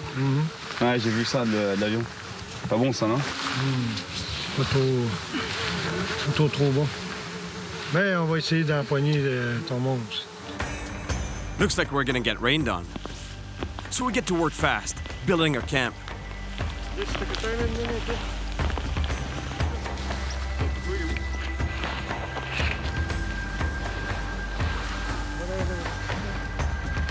Unbelievable. These guys can build a tent in 10 minutes. In 10 minutes, you have a roof over your head. Incroyable. Ah, c'est ça, on a appris les Inuits, hein? Ouais, hein? De vos ancêtres? De nos ancêtres. Before we can head out to fish, I have to get my rods ready. C'est ça que t'as amené? Ouais. C'est petit pas mal. C'est petit? Il y a des monstres ici, là. Je sais pas si ça va être assez solide. Ah, je comprends c'est quoi je veux faire.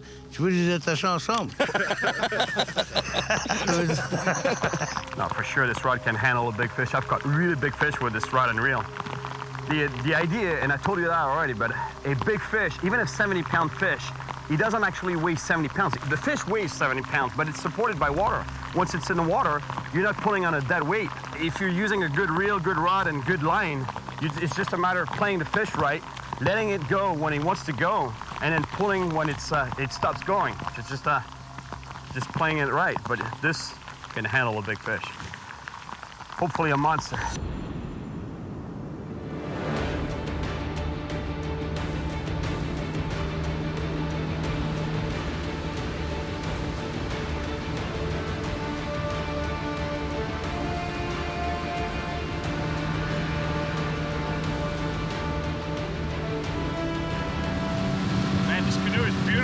I love it.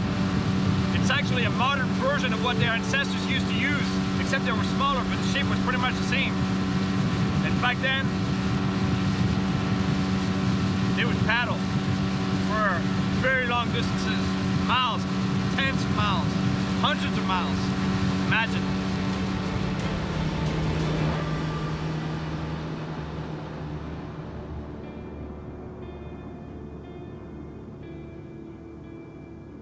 Un arbre mort? To catch a huge laker, Andre gets to work on a traditional rig.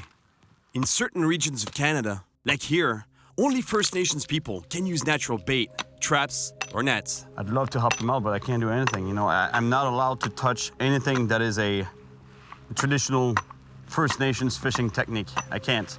It's just illegal. Okay, so I understand. He's gonna use that as the floater. That's gonna stay on top of the surface, keeping the line down from there, suspended in the water. And he's leaving a couple branches there so he can see it from a distance. That's his bobber, basically. Ah, ok. Bien fait, ça. Hein? C'est propre? Ouais, c'est propre, là. J'ai pas le droit de le toucher. Well, here we go again. Non-stop. Rain, sun, rain, sun, rain, sun. Crazy. C'est vieux de même. Ouais, dans quel sens? Si ce serait nous autres qui contrôlaient, là, je l'entends, les arbres seraient morts. C'est vrai, c'est un bon point, ça. He's right about that. Yeah, I never thought about it. You know, if it was up to us, you know, we'd always choose sun, sun, sun every day and never any rain, and nature would suffer from it. You know, it's stuff that you don't think about, you know, but they think about that kind of stuff. They live with nature all the time. It really starts to come down, but Andre's on a mission to finish his monster fish rig. Ça joue le rôle de plomb. Boum. Après, tu l'attaches à la branche. Ouais, après ça, je remets pour attacher la... L'appât de la branche. De la branche. OK. It's really deep. It's there around 50 feet. Easily 50 feet.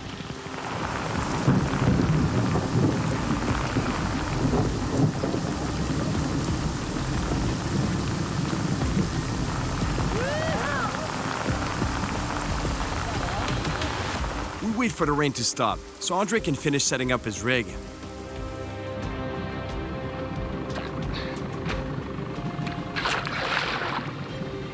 Floating on the surface, the tree will keep the bait off the bottom. And if there's a bite, we'll see it move. We use a whole 4-pound whitefish as bait. But traditionally, they'd use even bigger ones. We could use a bait if he had a big bait. We could use a bait this big for a big monster lake trout. This big. Imagine the size of the mouth of the fish. Ouais, Des gros, des gros. Ouais, des gros, ben, il y a des grosses têtes de même, là, des gros monstres.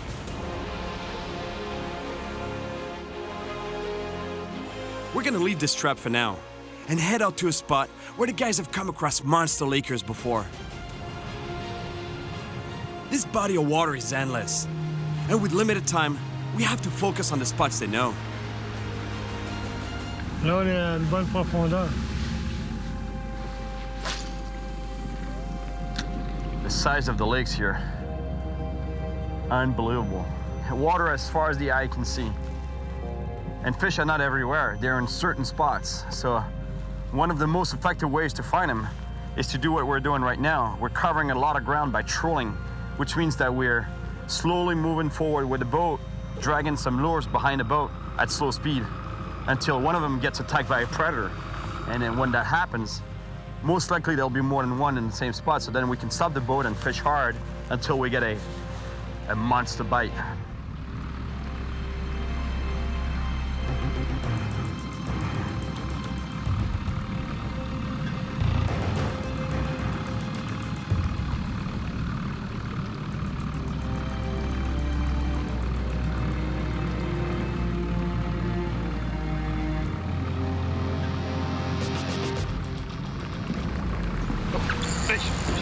Fish. Conrad, what? Oh, I think it's a laker.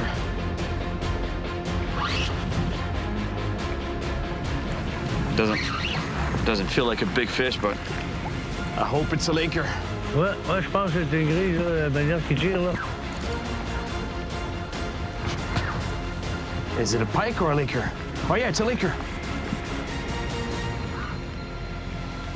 We're going in the right direction. Right species, just not the right size yet. All right, Lake char, the biggest of the char family. They get up to 100 pounds, imagine. That's a baby.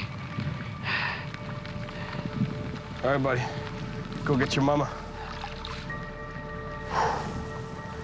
Yes, les gars. C'est beau? La bonne espèce? Ouais. C'est juste que pas tout à fait la bonne taille. Ouais, ouais. The guys want to move to another spot, and on the way, they check a net that they had set up just before I got here. Ah, y'en a une. Y'en a une là. They use nets to catch whitefish, a good eating fish that they bring back to the elders of the community. And sometimes they get big lakers too. Y a pas de poids, hein? Pas de grosse résistance dans le filet, hein? No monster laker yet, but they're whitefish. Non, c'est une caragonne. Ah, c'est une caragonne, ouais.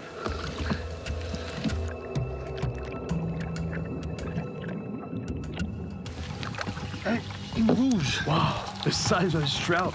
C'est une belle bouchée. Elle est belle, hein? Ouais, belle. Wow. Oh, oh, oh, oh. Look at the size of that speckled trout.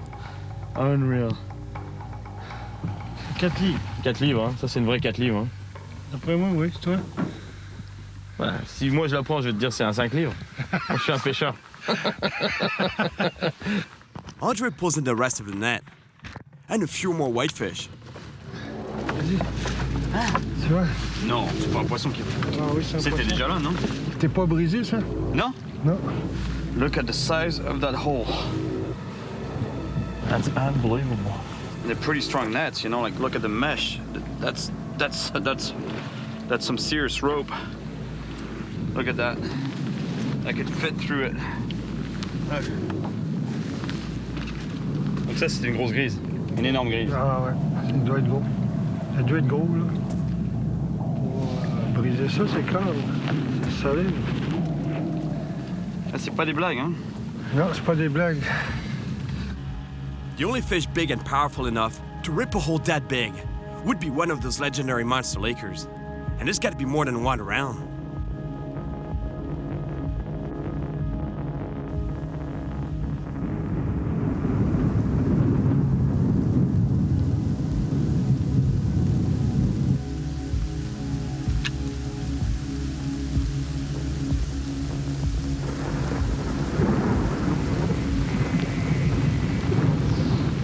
With the lightning coming close, it looks like we can't fish for much longer. Oh, here we go. It's a laker. Oh no, it's a landlocked salmon. Okay, good, good. That's a landlocked salmon. Nice. Beautiful fish. Wow. Beautiful animal. A landlocked salmon. It's pretty much the same fish as an Atlantic salmon, except that this one doesn't migrate back to the ocean. It stays in freshwater. Oh, strong fish too.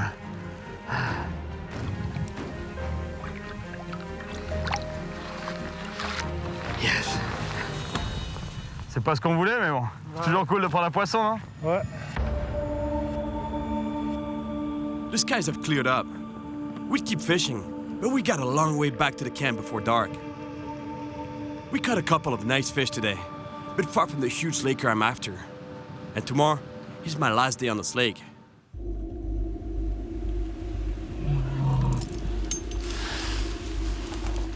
Did you hear that? You hear that? André? André? Il y a un ours. Il y a un ours. That's a bear. That's a bear, man. André? André, il y a un ours. He's playing with the rods.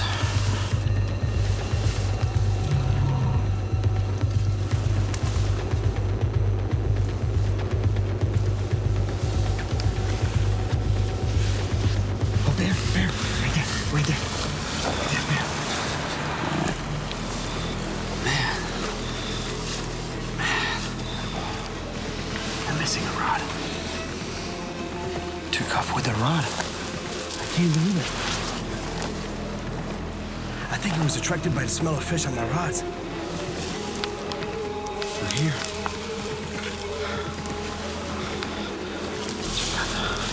Check out what he did to the rod. He chewed up on it. It's all chewed up.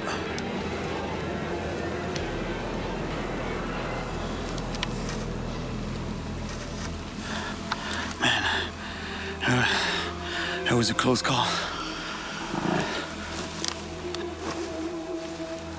I think I'm gonna bring the rods inside the tent. Guys, les gars, il y avait un ours dehors.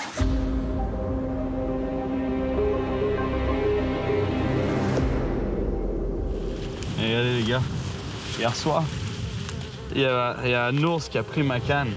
Elle était là.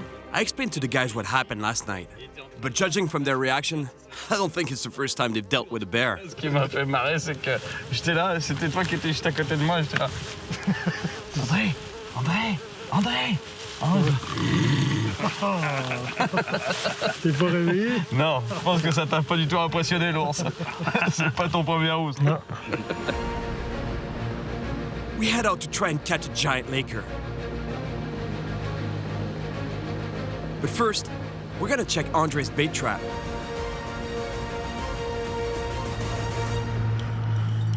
Tu le vois, André? Ah ouais, il est là-bas.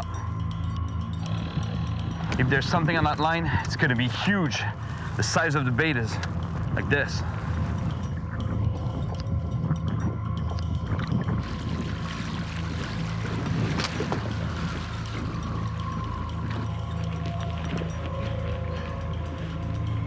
Oh, Cyril, il y en a un. Il y en a? Il y en a un, il y en a un. Il est fort, il est fort. I really want to help Andre, but there's nothing I can do. The fish is so powerful, he can't hold on to the line.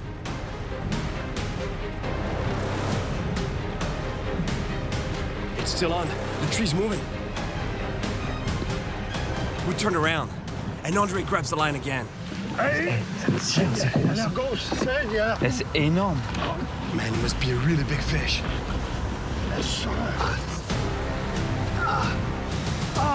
Ça a lâché? Ah, il l'a perdu. Non. Ça devait être énorme. Et la paque que t'avais mis, il était comme ça. Bah oui. Je suis très maudit, par exemple. Ah, ça, c'était le monstre qu'on cherche. Ouais. I'm just as frustrated as Andre right now. It must have been huge. C'est pas grave. Now, I guess it's time to go back to my rod and reel.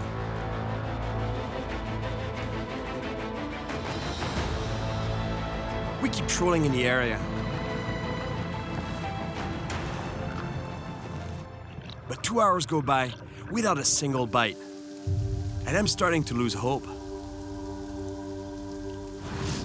At first, it looked promising. I caught a laker. All right. Lake char. And Andre even held on to a monster one, but we lost it. On n'est pas chanceux aujourd'hui, Cyril. At least, I know they're here. But these lakes are so big that the fish could be anywhere. So it's time to try another spot.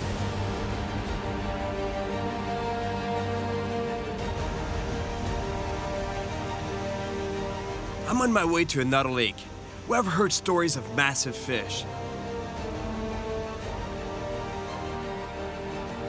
It's incredible, the amount of water here.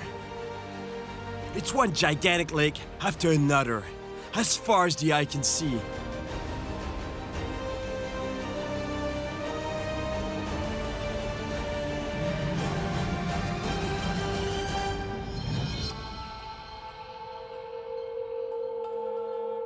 Before I head out on the lake, I want to speak with a couple of elders who have spent their lives here. Mais ces poissons, ils font quelle taille?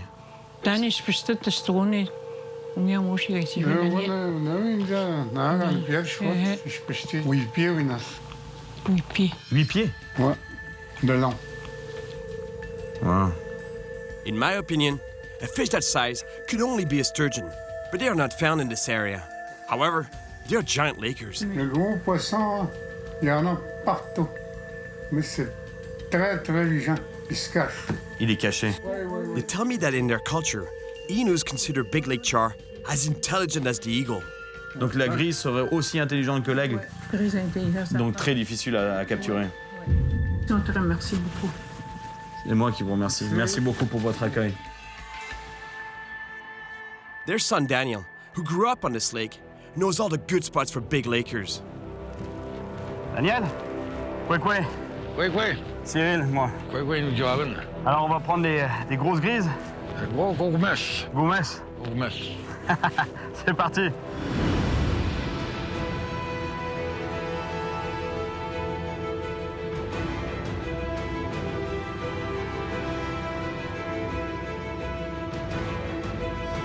There's no wind at all. Ideal conditions to fish the depths where monster lake char lurk.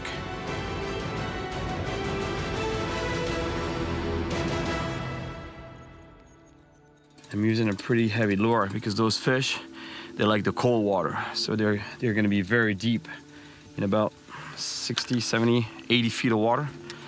So what I do is I cast it out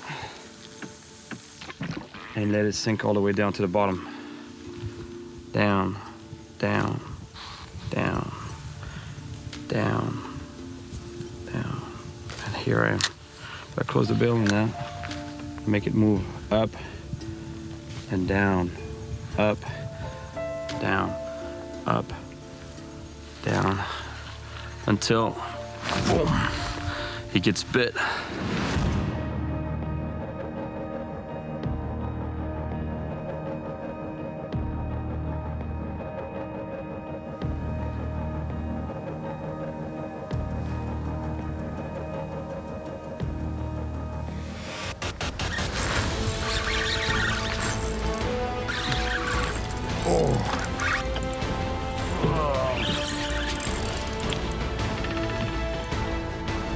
That's a nice fish. That's a good one.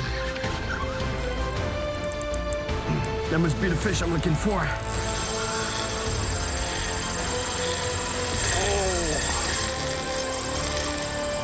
Oh.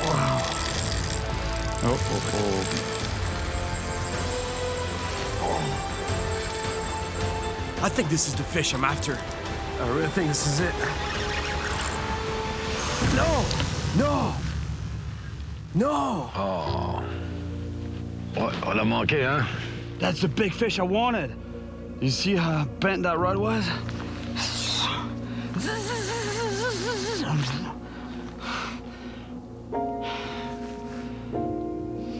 That's fishing. You know, you lose some big fish, that's part of the game, you know? That's what keeps you coming back. Là, c'était une classe au-dessus. Oh. Un des plus gros, hein?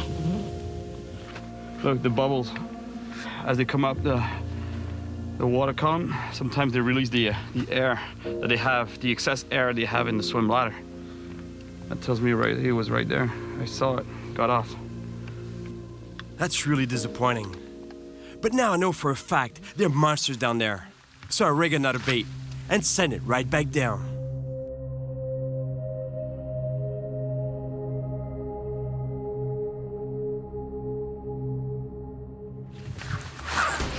Here we go. Oh, yes. Good fish, good fish, good fish. Yeah, this is a big fish for sure.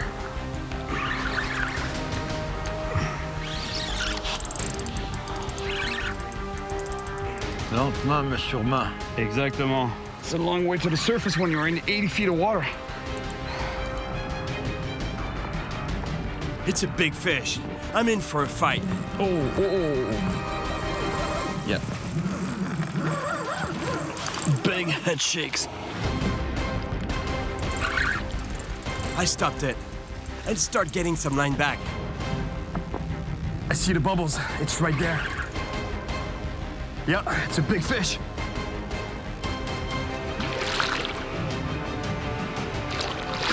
To make sure I don't lose it, Daniel grabs the net. Ouais, yes.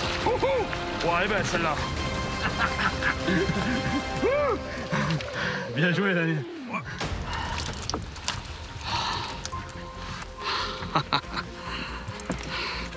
That's starting to be a nice laker. Beautiful fish. And imagine those fish, they can get up to 100 pounds. That's about 20 pounds of fish right there. That means 5 times the size of this fish. A true predator from the north. Okay.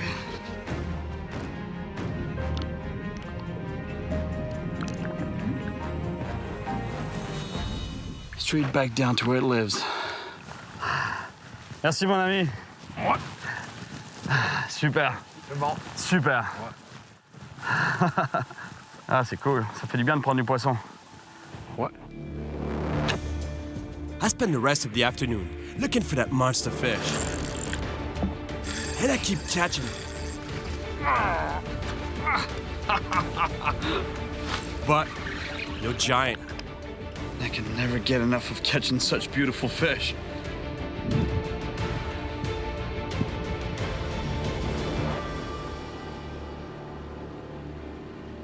I caught some really nice fish today. But is there really a monster out there, like the elders have been telling me about? It's time to try one last spot, further west. I'm headed to Cree Lake, in northern Saskatchewan. It's known for its enormous lakers. Cyril? Must be Adam. Yeah, hey, good to meet you, man. Adam knows Cree Lake like the back of his hand, and seems confident that we'll catch the monster fish I'm after. We head straight for one of his favorite spots, an underwater drop-off by some deep, cold water. This time, we've got a sonar, which gives us a good indication of what's below the boat. Marking like a big cloud of bait fish right below us here. Yeah, dropping. Dropping indeed, 100 feet straight down.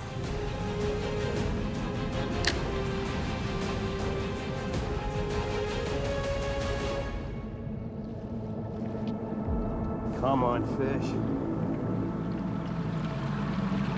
We're gonna jig up a big fish. Yeah, you feel it? Oh yeah. Marks all over the map. There's definitely monsters in this water. The key is to just keep working that bait until you get that massive strike. I'm working on it, man.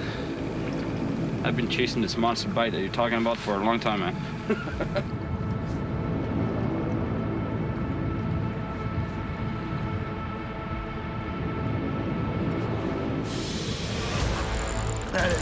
Fish.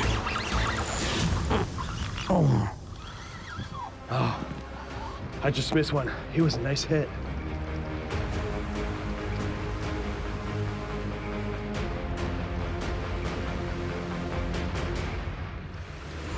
Good bite, good bite. Oh yeah. This is it. Man, Adam, that's a big fish. Oh, that's a big fish, Cyril. I think that's it, we got it. Oh, man. Oh, look at him take line. I think that might be the monster fish I've been chasing all this time, man. Oh, that's a big fish. Look at this. Oh, this is a big fish. It is. It's touching bottom right now. I don't like that, though. I don't like that. If there's a rock, I'm done. Yeah, just take your time. That thing is a tank, man. It's a giant, no? Oh, man, this thing is humongous. That thing is spool and drag and sucking the bottom like that is a big, big fish. This is awesome. Oh, head shake, head shake, head shake. Big head shake. Oh, yes. Okay, getting line. I don't want to jinx it right now. I'm just not saying anything, but I think we're close to it. It's coming up. What a fight. I think it's coming up now. It's coming up. Might want to grab the net. Oh, Adam. she's coming up. That is a big, big fish. That's a monster. Look at the size of that thing. Oh, yes! Yeah! Here we go! Look at the size of that fish! Yeah, buddy! Yes! Oh. Look at the size of this trout. That's exactly what I've been looking for. Look at this fish. Unreal. It's a monster. It's got to be 60 pounds. And they get even bigger than this. Can you imagine? That's the kind of fish that can break lines and rip nets. That's a giant.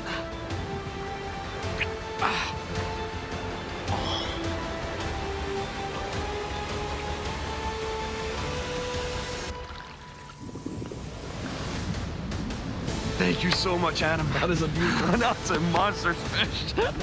I'm so happy right now. That's exactly what I've been chasing this whole time. Thing was a tank, man. That was a big fish. Over 60, right? Oh, it pushing 60 pounds easily. That thing was a giant. That's all thanks to you, man. Yeah. Good job, Cyril. Oh, one of the best days of my life right now. I finally caught the monster liquor I've been searching for. I traveled hundreds of miles across northern Canada in search of this legendary monster. We came close to catching one with Andre, but we lost it. I also had one on the line. No! But it got off. I got some really nice fish. And finally got the monster I wanted. That's the kind of fish that can break lines and rip nets.